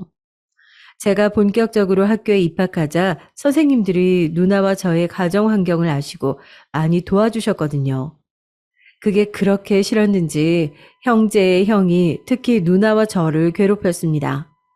저는 저한테 아무런 이유 없이 때리거나 밀쳐도 괜찮았는데 그 형제가 누나를 괴롭히는 것은 도저히 참을 수가 없었어요. 학교에서는 선생님들 눈이 있으니까 못 괴롭히다가 집에만 오면 괜히 부엌에 나와서 우리를 건들고는 했죠. 누나와 저는 주로 저녁을 먹기 전에는 집에 들어가지 않고 동네 골목에서 둘이 놀았는데 그런 우리 남매를 찾아와서 괜히 돌을 던진다던가 괴롭혔어요. 그러다 형제가 또 누나한테 와서 거지라고 놀리며 머리를 잡아당기는 것을 보니까 참을 수가 없더라고요. 누나가 어쩔 줄 모르는 표정을 짓는 것을 보고 저도 모르게 말이 나왔어요. 우리 누나 놀리지 마! 이 바보들아! 제가 형제한테 소리쳐도 저는 그들 눈에 그저 어린 동생이었죠. 그러든가 말든가 계속 누나의 머리를 잡아당기니까 제가 가서 말렸는데 누나는 오히려 저한테 괜찮으니까 가만히 있으라고 했습니다. 잘못한 게 없는데 왜 우리 남매를 괴롭히는 건지 이해가 가지 않았던 저는 형들이 누나가 하고 있던 머리끈까지 풀어버리자 땅에 있던 돌멩이를 주워서 던졌어요. 그렇다고 뭐 많이 다친 것이 아니고 그냥 큰 형의 종아리에 맞았는데 뭐가 그렇게 화가 났던지 형제는 저를 때리기 시작했습니다. 몸집이 상대적으로 작았던 제가 일방적으로 맞았으니까 누나도 참지 않고 달려들었고 결국 넷이서 땅을 뒹굴며 싸웠어요. 다행히 몇 분 지나지 않아 지나가던 어른들이 달려와서 말렸고 이 일 때문에 그날 저녁 집에서 쫓겨나게 됐죠. 먼저 형제들이 우리 남매를 괴롭혔는지는 중요한 사안이 아니었습니다.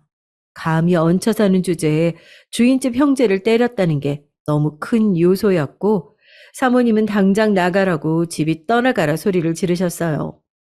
저는 어머니가 크게 화를 낼 줄 알았는데 어머니는 우리에게 그저 이렇게 말씀하셨습니다. 혼내지도 않으셨고 조용히 우리 둘을 보며 말씀하셨죠. 가족이라곤 우리 셋뿐인데 잘했다. 우리끼리라도 서로 지켜야지. 몇십 년이 지난 지금도 저 말만큼은 똑똑히 기억할 정도로 뇌리에 강하게 박혔어요. 그리고 평생 저 말은 잊지 못하게 됐죠.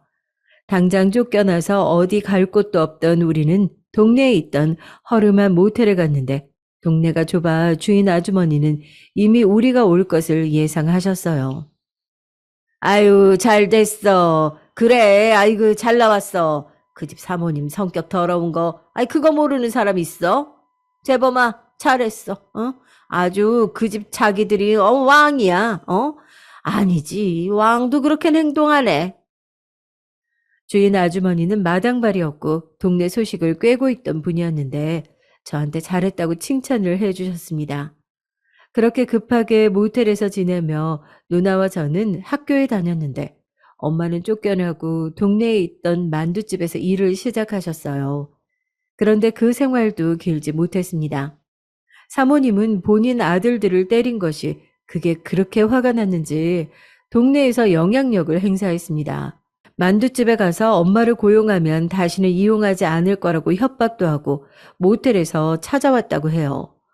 아무리 머리로는 우리 집이 불쌍하게 당하는 것을 알아도 동네 주민들은 점점 우리를 피했고 결국 그 동네를 떠나게 됐습니다. 사실 그런데 저와 누나는 동네를 떠나는 것을 반겼는데 형제가 우리 집에서 쫓겨나고도 계속 괴롭혔었거든요. 처음엔 우리 편이던 선생님들도 촌지를 받고 나서는 더 우리 편을 들어주지 않으셨어요. 결국 어머니는 고모가 계시는 지역으로 옮겼는데 아버지가 돌아가시고 고모는 계속 엄마에게 연락해서 자기 지역으로 오라고 하셨대요. 이미 증조부는 돌아가셨고 남은 가족이 아빠뿐이었던 고모는 그래도 우리 남매와 어머니가 같은 가족이라고 챙겼다고 합니다. 오갈 데 없는 우리에게 유일한 구원이었던 고모의 손길을 받아 그 지역으로 갔는데 원래 우리가 살던 곳보다 훨씬 지방이었어요. 흔히 시골이라고 생각하면 떠오르는 그런 곳이었고 고모는 결혼하지 않고 혼자 사셨습니다. 그렇다고 고모가 부자는 아니었는데 그래도 집이 있으니 우리 가족이 잘 수 있는 공간을 제공해 주셨죠. 자식이 없던 고모는 누나와 저를 굉장히 예뻐하셨어요. 시골에서 학교에 다니게 됐는데 이때의 기억은 전과 달리 참 소중했습니다. 분교여서 학생 수도 적었고 좁은 시골이라 서로가 다 아는 동네였는데 외지에서 온 우리를 그래도 고모 가족이라고 텃세를 부리지 않고 오히려 챙겨주셨습니다. 누나와 같이 하교하고 집에 가다 보면 불러 세워서 수박을 먹고 가라고 하시기도 하고 고구마와 감자 같은 것들을 꾸준히 고모 집 앞에 두고 가셨죠. 고모와 엄마는 남의 논에서 일하고 일당을 받으셨는데 우리 집에 어린 남매가 있는 것을 알고 특별히 더 돈을 얹어주기도 하셨대요. 옆집에 살던 동네 친구도 있었는데 이름은 영철이었고 저와 동갑이었습니다. 영철이는 형이 한 명 있었는데 나이 차이가 꽤 있어서 형은 이미 근처 광역시에서 일하고 있다고 했고 어머니와 아버지 셋이 살고 있었어요. 영철이네 집에서 누나와 같이 놀기도 하고 그렇게 우리는 셋이 가장 친한 친구였습니다. 그렇게 동네에 있던 중학교까지 나왔는데 누나는 고등학교에 진학하지 않았어요. 대신 동네에 겨우 하나 있던 작은 공장에 들어가서 일을 했습니다. 제가 공부를 잘해서 중학교 때 선생님께서 고등학교에 진학하라고 했는데 저는 이걸 차마 가족들에게 알리지 못했어요. 너무 가난해서 지금 하루 벌어 하루 먹고 사는데 무슨 공부를 하겠습니까? 저는 공부는 사치라고 생각하고 당연하게 중학교만 졸업하고 영철이와 같이 누나가 일하는 공장에 들어갈 생각이었어요. 그런데 선생님들이 무조건 저는 고등학교에 가야 한다고 무려 우리 집까지 찾아오셨습니다. 지금 생각하면 너무 감사한 분들인데 그때는 그게 너무 화가 났어요. 공부할 형편이 아닌데 왜 저한테 그러는지 이해가 가지 않았습니다. 결국 선생님이 나가시고 고모와 엄마는 밤을 새워 고민한 끝에 제 고등학교 진학에 힘을 실으셨죠. 누나도 공장에 가서 일하다 보니 예전보다는 상황이 낫다고 저라도 공부를 하라고 했습니다. 그렇게 저는 고등학교에 진학하게 됐는데 동네에는 없었고 옆 동네에 있어서 새벽부터 버스 정류장에 가서 버스를 1시간을 타고 가야 학교가 나왔어요. 영철이와 즐겁게 다니던 중학교와 달리 고등학교 때는 저를 괴롭히는 친구도 많았습니다. 그러나 그것도 신입생 때 잠깐이었고 제가 공부하느라 신경을 못 쓰고 무시하니까 건들지도 않더라고요. 저는 이미 초등학교 때부터 그 집 형제들에게 거지라는 말을 많이 들어서 거지라고 놀려도 하나도 타격이 없었어요. 저한테 이거 먹어봤냐고 처음 보는 과자를 보여주며 놀려도 안 먹어봤는데 그럼 좀 나 주라고 했더니 머쓱하게 돌아가더라고요. 고등학교는 도시락을 싸서 다녔는데 제 도시락은 언제나 똑같았습니다. 밥, 당근, 김치. 끝이었고 어쩌다 감자나 고구마가 추가되기도 했죠.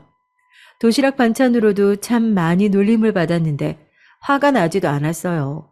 어차피 어릴 때부터 가난해서 맛있는 것을 먹기보단 배를 채우기에 바빴기 때문에 상관없었습니다. 우리 가족들이 나만 바라보고 열심히 일하는데 제가 할 수 있는 게 아니 해야 하는 것은 오로지 공부였어요. 사정상 사교육은 당연히 받을 수가 없으니까 죽어라 공부하는 게 다였습니다. 도서관에서 거의 살았고 코피는 일상이었어요. 힘들다고 느끼지도 않았죠. 상식적으로 가만히 앉아서 공부하는 저와 공장에서 일하는 누나, 종일 밭일하는 고모와 엄마를 비교했을 때 누가 쉽겠어요. 밤늦게 집에 들어가면 어머니는 제가 오기 전까지는 잠들 수가 없다고 저를 기다리셨습니다. 없는 살림에 저에게는 어떻게든 먹이시려고 어디서 맛있는 것을 구하면 따로 놓고 제가 집에 오면 그걸 꺼내오셨죠. 누나도 공장에서 간식으로 나눠준 빵 같은 것을 가지고 와서 학교 가는 길에 먹으라고 아침에 억지로 손에 쥐어주고 고모도 저에게 공부하느라 고생이라고 항상 용돈을 조금이라도 더 주려고 하셨어요. 그런 가족들의 응원을 받으며 저는 고등학교에 입학하고 그렇게 성적이 점점 갈수록 좋아졌고 선생님들도 저를 많이 도와주셨습니다. 학비가 밀리면 대신 내주시고 기간을 늘려주시기도 하시고 몰래 점심시간에 교무실로 불러 우유와 빵을 주기도 하셨어요. 문제집도 주시고 제가 공부하다 모르는 게 있으면 언제든지 선생님에게 물어보라고 해주셨죠. 사교육을 받을 수 없던 저에게 선생님들은 한 줄기 빛이었습니다. 그래, 그렇게 공부하면 그게 다 네 자산이 되는 거야. 그대로만 해. 공부해서 성공해야 어머니도 행복하시지. 특히 3학년 때 담임 선생님이 저를 참 많이 예뻐하셨는데 저보고 도끼가 가득하다고 좋아하셨습니다. 남자 선생님이었는데 아버지가 없던 저를 아버지처럼 봐주신 분이세요. 제가 하루는 아파서 학교에서 정신을 못 차리니까 그런 저를 데리고 병원에 가서 당신이 돈을 다 내시고 약까지 사주셨죠.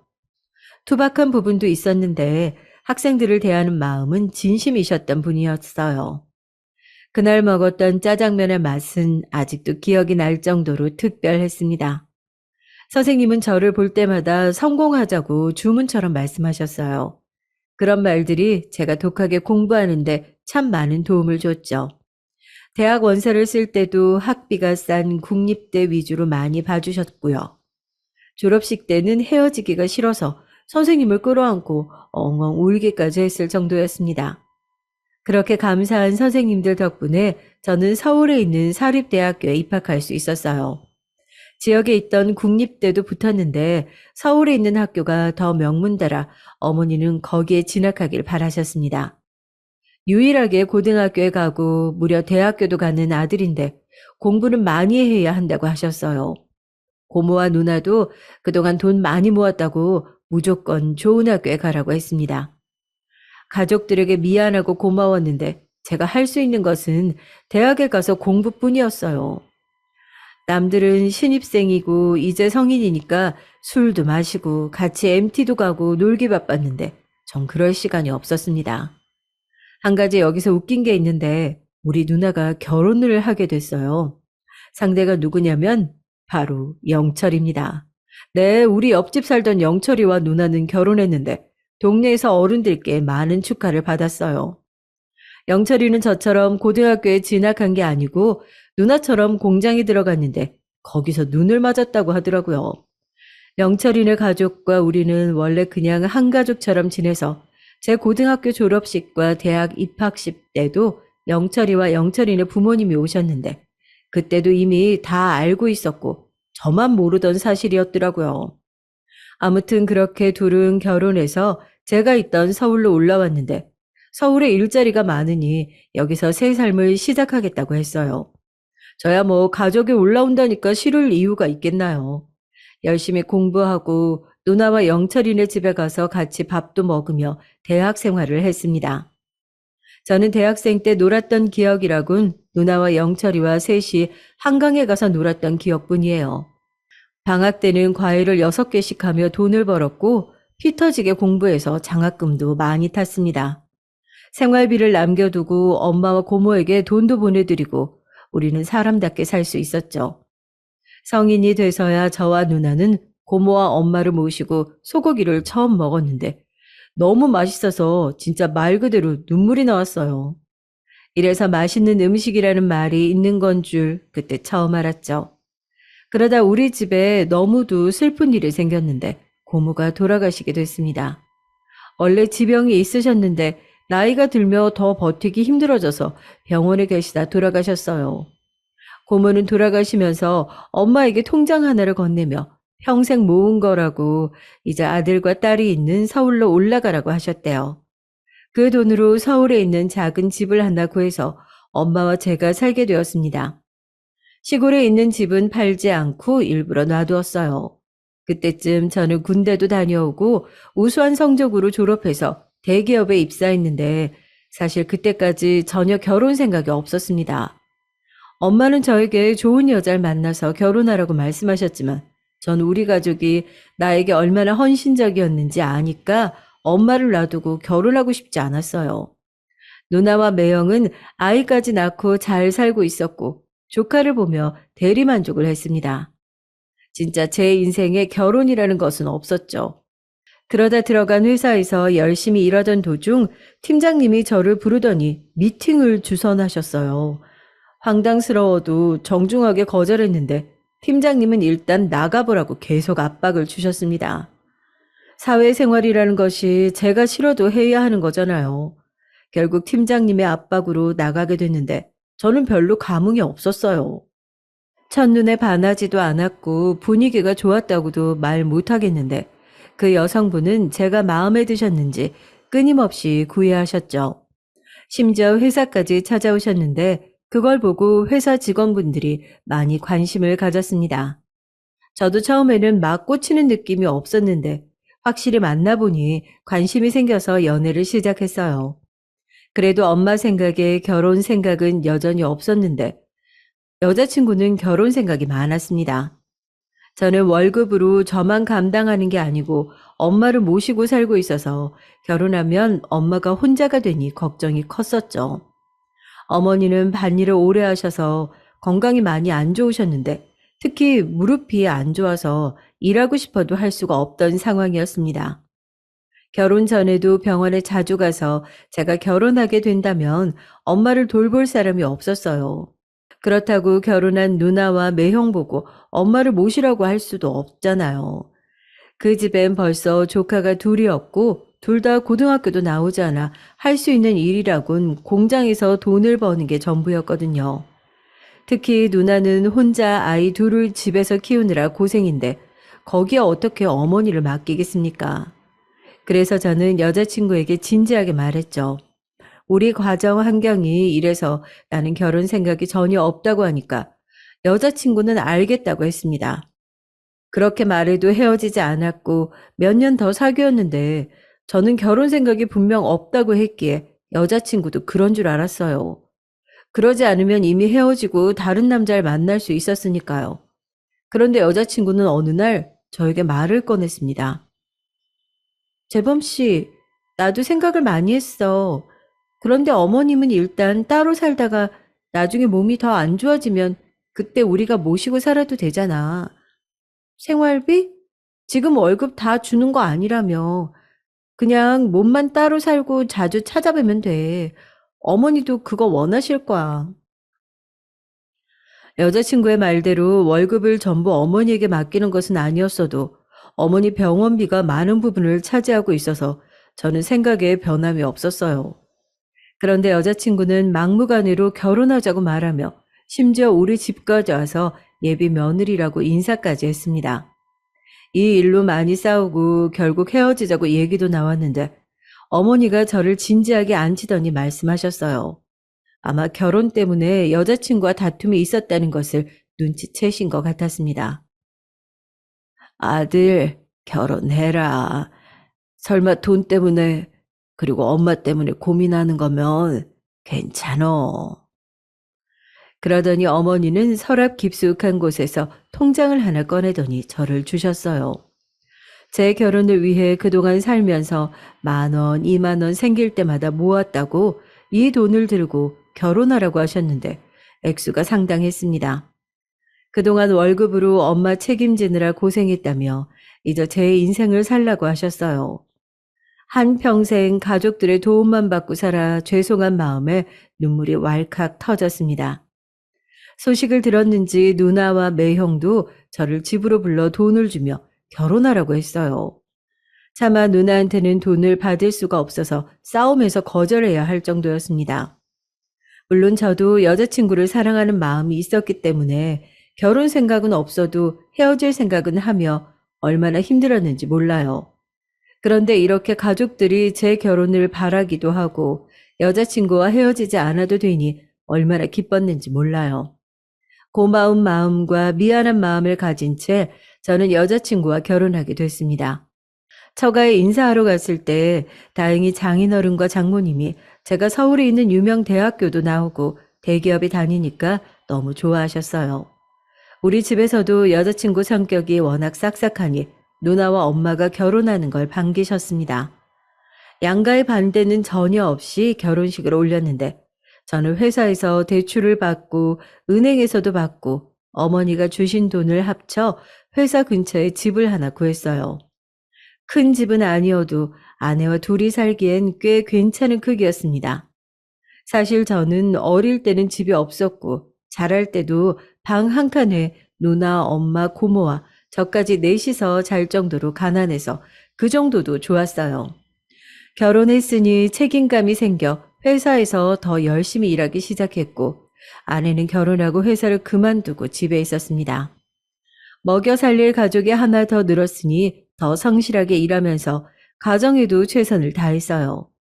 살림을 제대로 해본 적이 없는 아내를 위해 누나가 반찬도 많이 가져다 주었습니다. 처음에 아내가 불편할까봐 걱정된다며 집 앞에만 두고 사라졌는데 제가 그러지 말라고 했어요.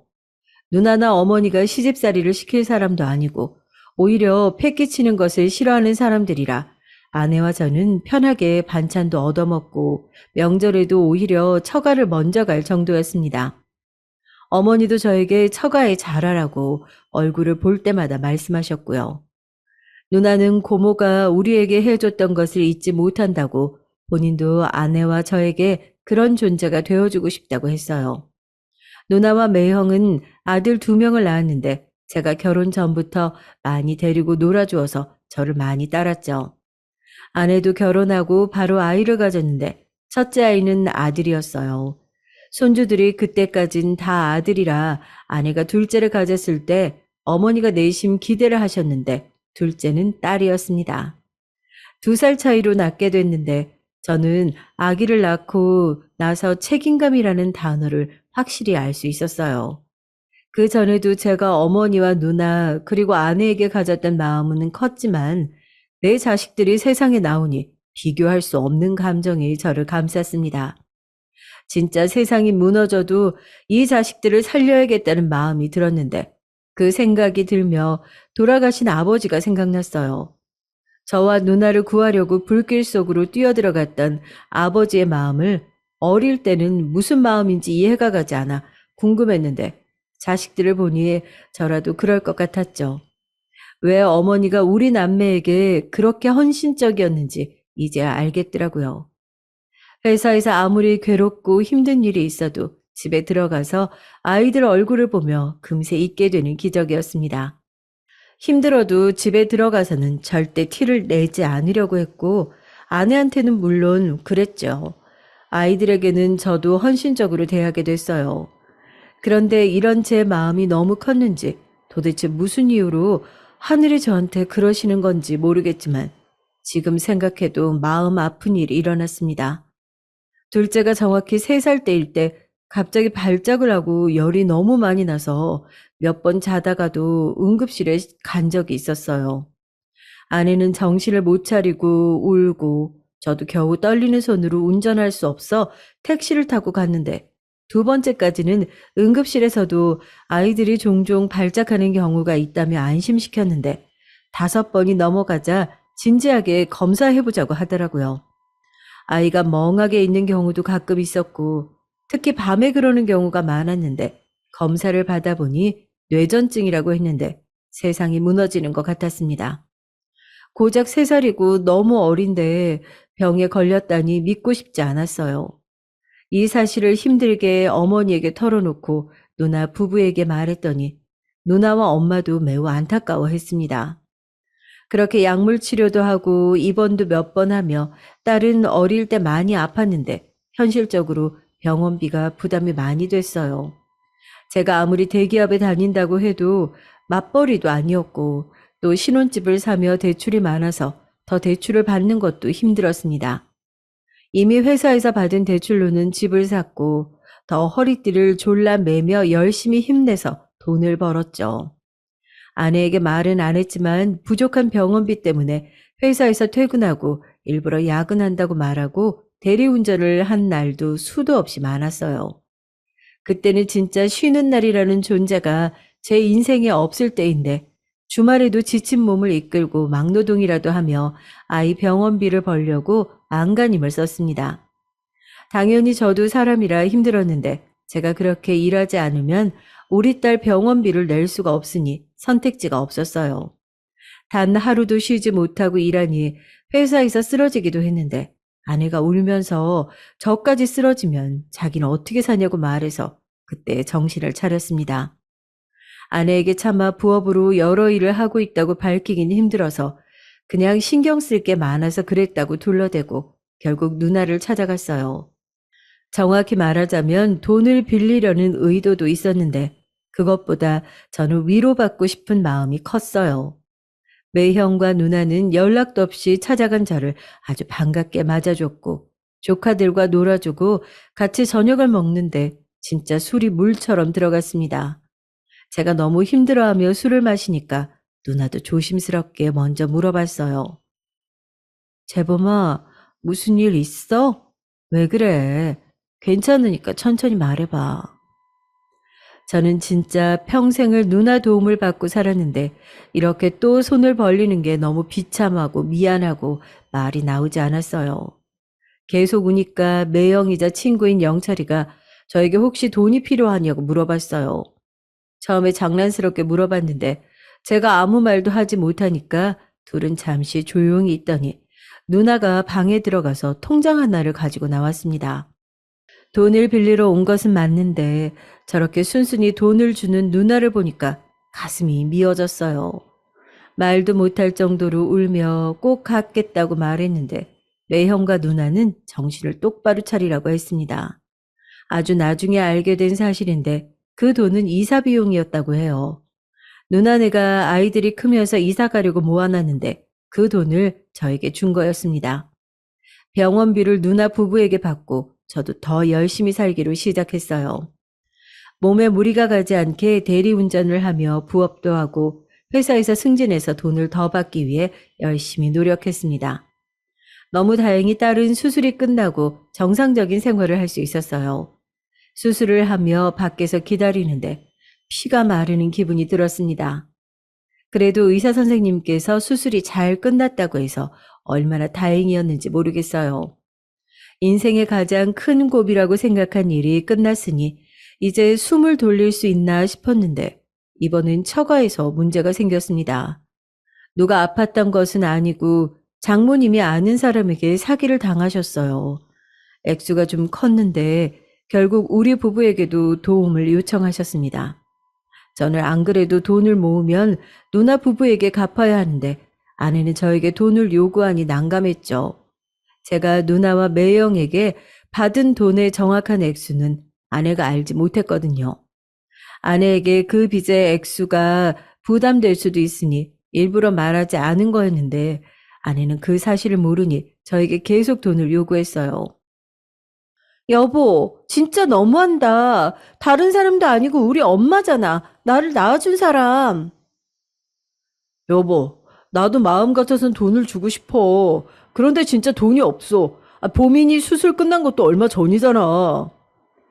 아내는 제가 일부러 돈을 주지 않는다고 생각했는지 저에게 실망이라는 말을 많이 했어요.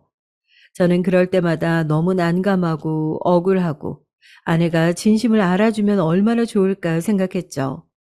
그래도 가정의 평화를 위해서 저는 결국 아내에게 조금의 돈이라도 주기 위해 대리운전을 계속해서 돈을 모아 회사에서 보너스를 받았다고 건네주었습니다. 그 당시 스트레스가 너무 심해 살이 계속 빠지니까 어머니가 많이 걱정하셨는데 집에 삼계탕을 해서 가져오신 적이 있어요. 어머니는 반찬을 가져다 주실 때 항상 미리 말하고 오시는데 그때는 아내와 사이가 좋지 않아 제가 가지러 간다고 말했는데 중간에 오해가 생겨 어머니가 집으로 오셨습니다. 퇴근하고 빠르게 달려갔더니 어머니가 집에 계셨어요. 금방 간다는 어머니를 겨우 앉히고 아내와 저녁을 먹고 제 차로 모셔다 드리고 집에 왔는데 아내의 표정이 좋지 않았습니다.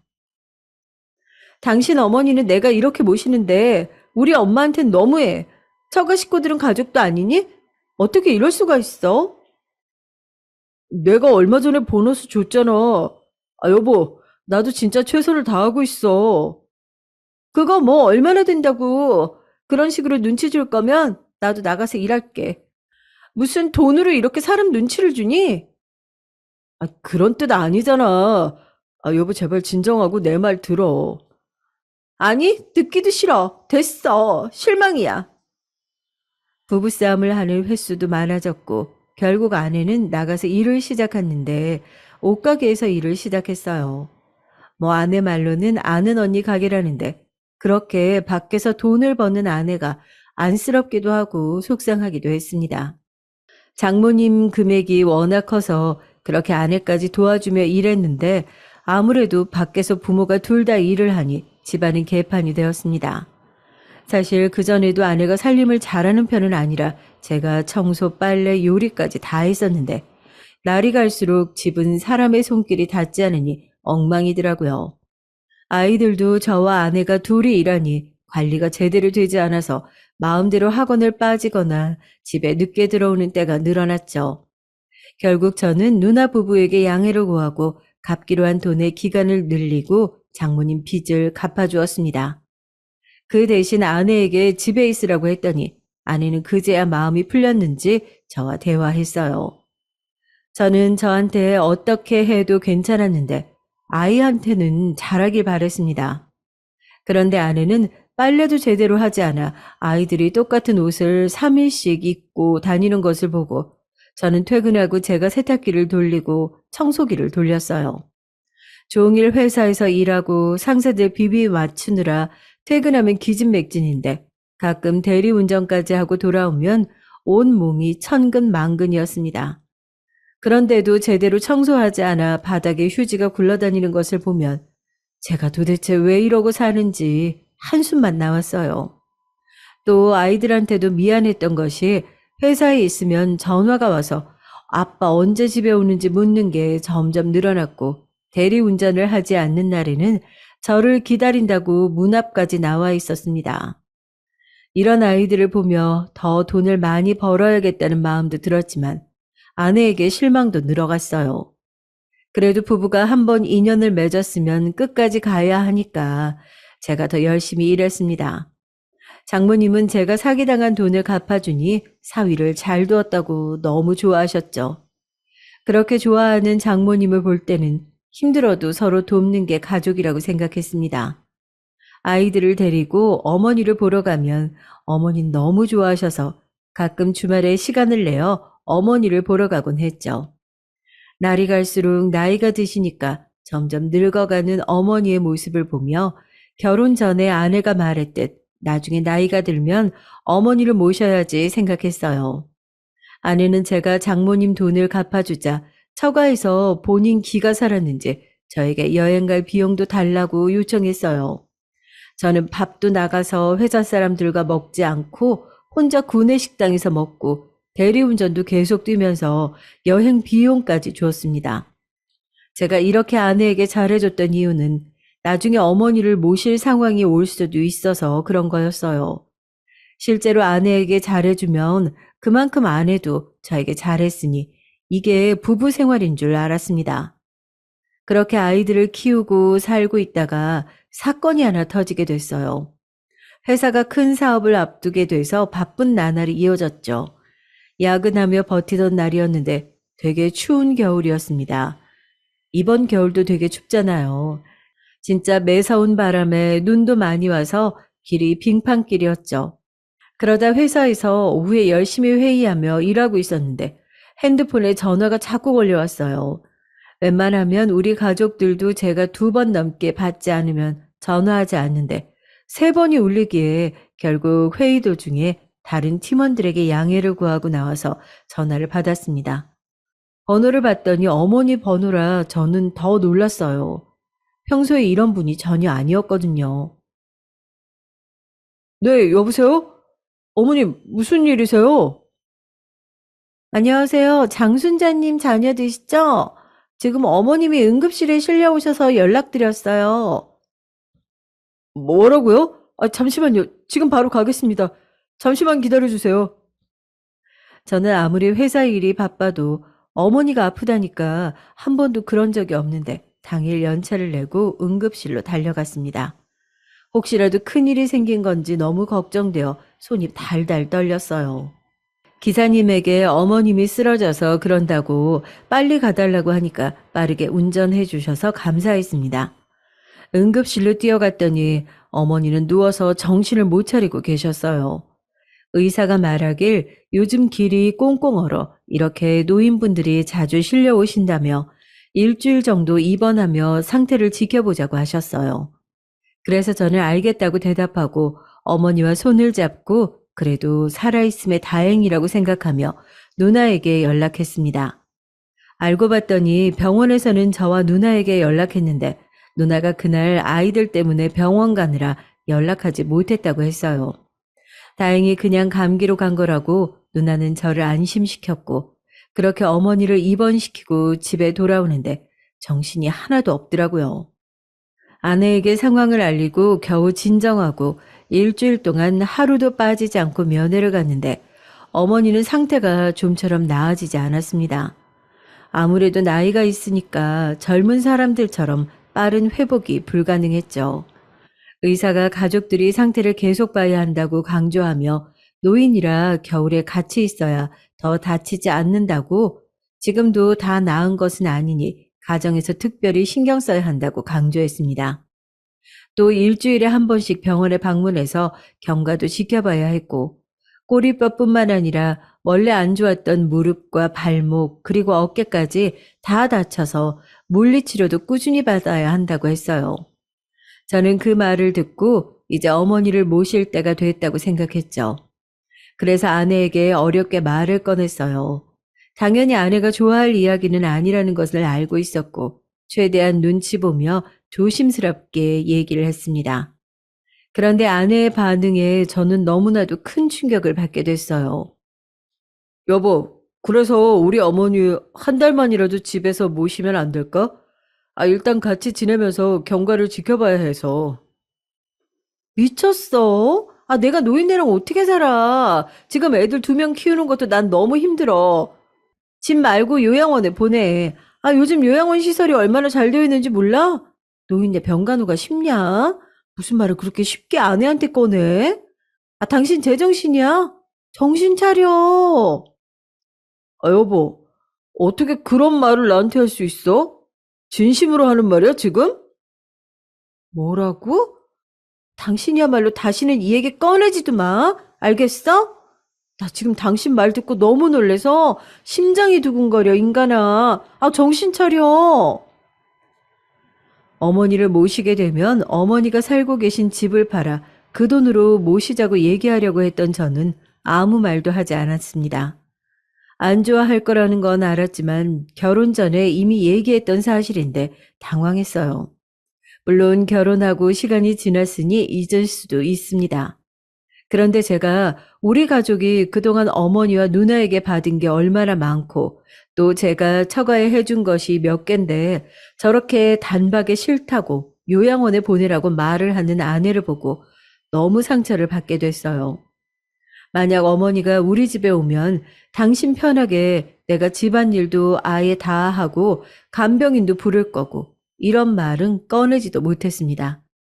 사실 그때 청소, 빨래, 심지어 요리와 아이들을 돌보는 것도 다 제가 하고 있었는데 우리 어머니가 오신다고 아내의 할 일이 늘어나는 게 전혀 아니었거든요. 충격받아 가만히 앉아있는 저를 두고 아내는 쌀쌀맞게 절대 데려오지 말라며 안방으로 들어갔습니다. 저는 그날 거실 소파에서 잠이 들게 됐는데 충격에 뜬 눈으로 밤을 새우게 됐죠. 어머니는 아내에게 시집살이를 시킨 적도 없고 시킬 분도 아니고 이제까지 결혼하고 줄곧 아내의 편의를 봐주려고 노력하신 분입니다. 그런데 저렇게 나오니 너무나도 속상해서 저도 모르게 눈물이 주르륵 흘렀어요. 다음날 회사에 출근했는데 도저히 일이 손에 잡히지 않았고 한숨을 계속 쉬니까 팀장님이 그만 들어가 버렸는데 집에 가기가 싫고 아내의 얼굴을 보는 것은 더욱 꺼려졌어요. 진지하게 이혼 생각도 했지만 아이들을 보며 꾹 참고 말았습니다.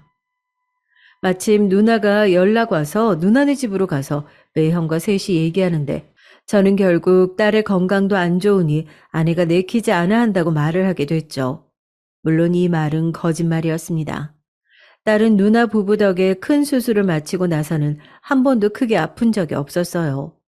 제가 어렵게 얘기하며 누나와 매형에게 너무 미안해서 손에 얼굴을 묻고 울자 매형과 누나는 오히려 저를 달랬어요. 우리가 엄마 모실게. 왜 울어? 걱정하지 마. 누나가 알아서 할게. 그래, 걱정하지 마. 우리가 있는데 왜 그래? 보민이가 아프다면 어쩔 수 없지.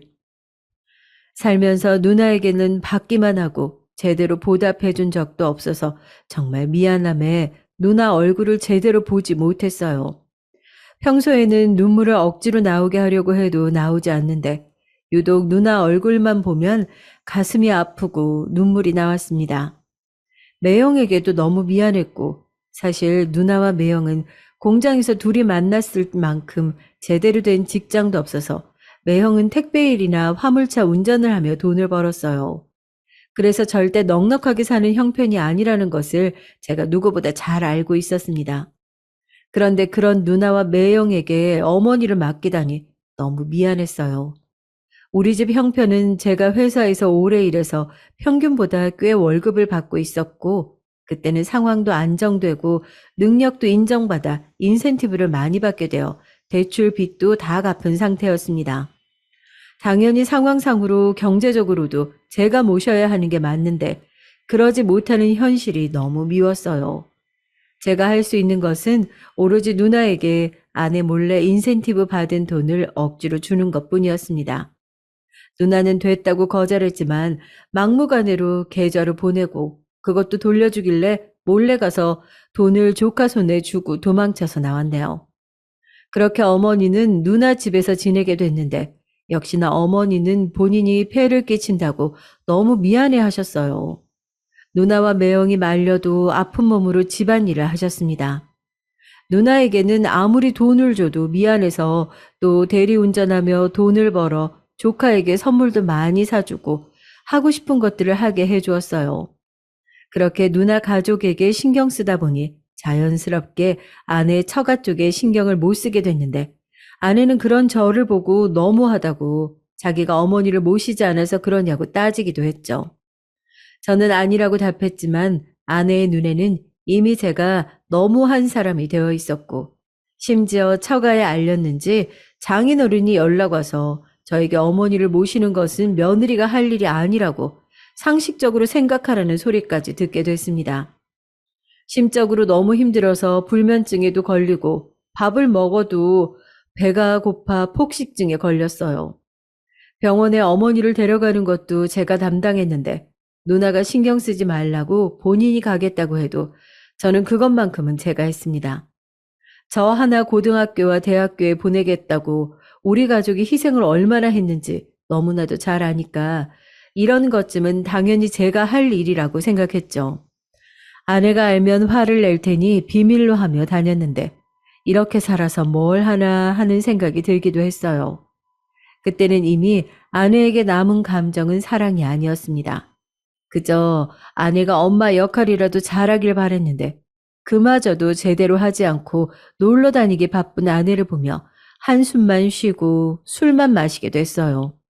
저는 그래도 아내에게 남편 역할을 아이들에게 아빠 역할을 제대로 하려고 진짜 주변에서도 인정할 정도로 열심히 했습니다. 하지만 아내는 점점 실망스러운 모습을 보여주고 심지어 외박까지 하는 걸 보고 저도 이혼 생각을 점차 굳히게 됐죠. 아이들이 엄마 없이 크는 것이 싫다며 버티고 버텼는데 이 정도면 차라리 엄마가 없는 게 나을 수 있겠다는 생각이 들 때쯤이었어요. 퇴근하고 집에 가자 아내가 오열을 하며 저를 맞이했어요. 가방을 제대로 내려놓지도 못한 채 무슨 일이냐고 물었더니 아내는 울면서 말했습니다. 여보, 어떡해? 우리 엄마 말기 암이야. 나 어떡해. 숨이 제대로 안 쉬어져. 스스로 되게 놀랐는데 저 말 듣고 저는 아무렇지도 않았습니다. 그래서 그냥 무표정으로 가만히 있자 아내는 저를 보고 어떻게 그럴 수가 있냐며 마구 따지기 시작했어요. 그래서? 설마 우리 집에 모시자고? 여보, 제발 임종대까지만 모시고 살자. 우리 집에서 병원이 가깝잖아. 우리 친정 멀리 사는 거 당신도 알잖아. 내가 이렇게 부탁할게. 노인네를 어떻게 모시고 살아? 요즘 요양원 잘 되어 있는데 거기로 보내. 아내는 저보고 미쳤다고 급기야 식탁에 있던 컵을 저에게 던지기까지 했어요. 제가 우리 어머니 모시자고 할 때 들었단 말을 똑같이 해준 건데 뭐가 그렇게 서러운 건지 땅을 치며 울길래 저는 그런 아내를 뒤로하고 누나에게 전화해서 우리 아이들을 오늘 밤만 봐달라고 했죠. 그리고 아내를 집에 두고 바로 아이들을 누나 집으로 데려다주며 슬쩍 아이들에게 엄마랑 아빠랑 이혼하게 된다면 어떨 것 같냐고 물었더니 아주 놀라운 대답이 나왔습니다. 이혼? 따로 사는 거? 아빠, 난 찬성이야. 왜 우리 엄마는 우리한테 아무것도 해주지 않는 거야? 맨날 집에 없어. 딸과 아들은 제가 물어보길 기다렸다는 듯이 불만을 말하기 시작했어요. 저는 아이들의 말을 듣고 이혼에 대해 확신했습니다. 그리고 누나네 집에 아이들을 놔두며 오늘 이혼하자고 말할 거라고 했더니 누나가 잠시 머뭇거리더니 저를 구석으로 데려가 충격적인 소리를 해주었어요. 나는 네가 아내와 사이가 좋은 줄 알았어. 사실 올케가 나한테 돈 빌려간 거 꽤 돼. 뭐? 아, 누나, 그 돈을 그럼 줬어? 어떡하니. 동생 아내잖아. 근데 갚겠다고 하면서 한 번도 갚은 적이 없다. 알고 봤더니 아내는 누나와 매형에게도 잊을만 하면 연락해서 돈을 가져갔다고 합니다. 나중에 알게 된 사실인데 그 돈으로 아내는 도박을 하고 돌아다녔다고 해요. 그런 여자한테 우리 어머니를 맡길 생각을 했다니 후회가 됐습니다. 저는 집으로 돌아가 바로 아내에게 이혼하자고 했고 아내는 처음에는 절대 안 된다고 하더니 제가 누나에게 돈을 빌린 사실을 추궁하자 다시는 그럴 일이 없을 거라며 빌었어요. 하지만 이미 정이 떨어질 대로 떨어진 저는 장모님이 말기 암이던 초기 암이던 하나도 중요하지 않고 그대로 이혼 소송을 하게 됐습니다. 결론만 얘기하자면 저와 아내는 그렇게 이혼하게 됐고 아이들은 제가 키우기 시작했어요. 아내가 그렇게 살고 싶다고 했던 한강이 보이는 아파트도 입주하게 됐습니다. 그동안 너무 앞만 보고 달리느라 힘들었는데 아주 좋은 조건으로 다른 회사에 입사하게 됐고 책임자 직급이라 돈을 많이 받아서 가능했죠. 그리고 어머니는 제가 모시고 살고 있습니다. 평생 고생만 한 우리 어머니와 누나에게 제대로 보답하며 살고 싶어서 돈이 생기면 아이들을 챙기는 비용을 제외하고 모든 돈을 어머니와 누나에게 주고 있어요. 그럴 때마다 이러지 말라고 하는데 제가 베풀고 싶어서 어쩔 수 없었습니다. 아내는 아직도 저에게 연락이 오고 있어요. 아내뿐만 아니고 처가 가족들이 번갈아 가며 연락 오는데 아무리 번호를 바꿔도 도대체 어떻게 하는 건지 연락이 꾸준히 옵니다. 대부분 잘못했으니 봐달란 내용인데 이제는 그러려니 하며 무시하고 있네요. 아이들이 걱정되어 심리 상담도 많이 받았는데 오히려 기관에서는 아이들과 아빠인 저와 유대감이 남다르다고 계속 이렇게만 쭉 지내면 이상적인 관계로 될 거라고 했어요. 그 얘기를 들으니 어찌나 기뻤는지 몰라요. 제가 힘들게 돈을 벌어도 아이들에게 최고의 아빠가 되려고 노력했는데 그 노력의 보상을 받을 수 있다니 좋았습니다. 어머니도 저랑 지내니까 좋다며 병원도 자주 다니시고 우리 아이들과 관계도 좋아 활기를 되찾으셨어요. 원래 아프던 무릎도 물론 완치는 아니어도 나이에 비해 정정하십니다. 우리 누나와 매형도 너무 잘 지내고 있고 얼마 전에는 같이 예전에 어릴 때 우리가 고모와 살던 집으로 놀러 가기도 했어요. 전 아내와 살 때는 시골이 싫다며 아내가 너무 싫어해서 가지 못했지만 오랜만에 가니까 감회가 새로웠습니다. 거기서 우리 아이들을 보니 제가 저 나이였을 때 지냈던 것도 생각났는데요. 저는 남은 인생은 이렇게 어머니와 우리 아이들 그리고 누나 가족들을 챙기며 평생 살 예정입니다. 재혼은 생각이 없고 그렇다고 전 아내와 재회는 살면서 절대 없을 거라 확신해요. 아내는 이혼하고 돈줄이 끊기자 저에게 노골적으로 연락해서 돈을 주면 연락하지 않겠다고 하는데 그 말을 듣고 기가 차서 웃었어요. 그동안 제가 준 돈으로 그렇게 친구들에게 자랑하고 본인 사치 부리기에 바빴던 아내와 같이 살지 않은 것 자체가 축복이라고 생각이 들어요. 제가 준비한 사연은 여기까지입니다. 사연을 제보하려고 쭉 쓰면서 느낀 건데 다시 한번 우리 가족들에게 고맙다는 말로 끝내고 싶습니다. 저를 키우느라 고생한 우리 어머니와 누나, 그리고 매형까지 말로 못할 정도로 감사합니다. 토끼 같은 우리 자식들도 마찬가지고요. 이 사연을 끝까지 들어주신 여러분들도 너무 감사합니다. 다들 가족들과 남은 인생 행복하시길 바랍니다.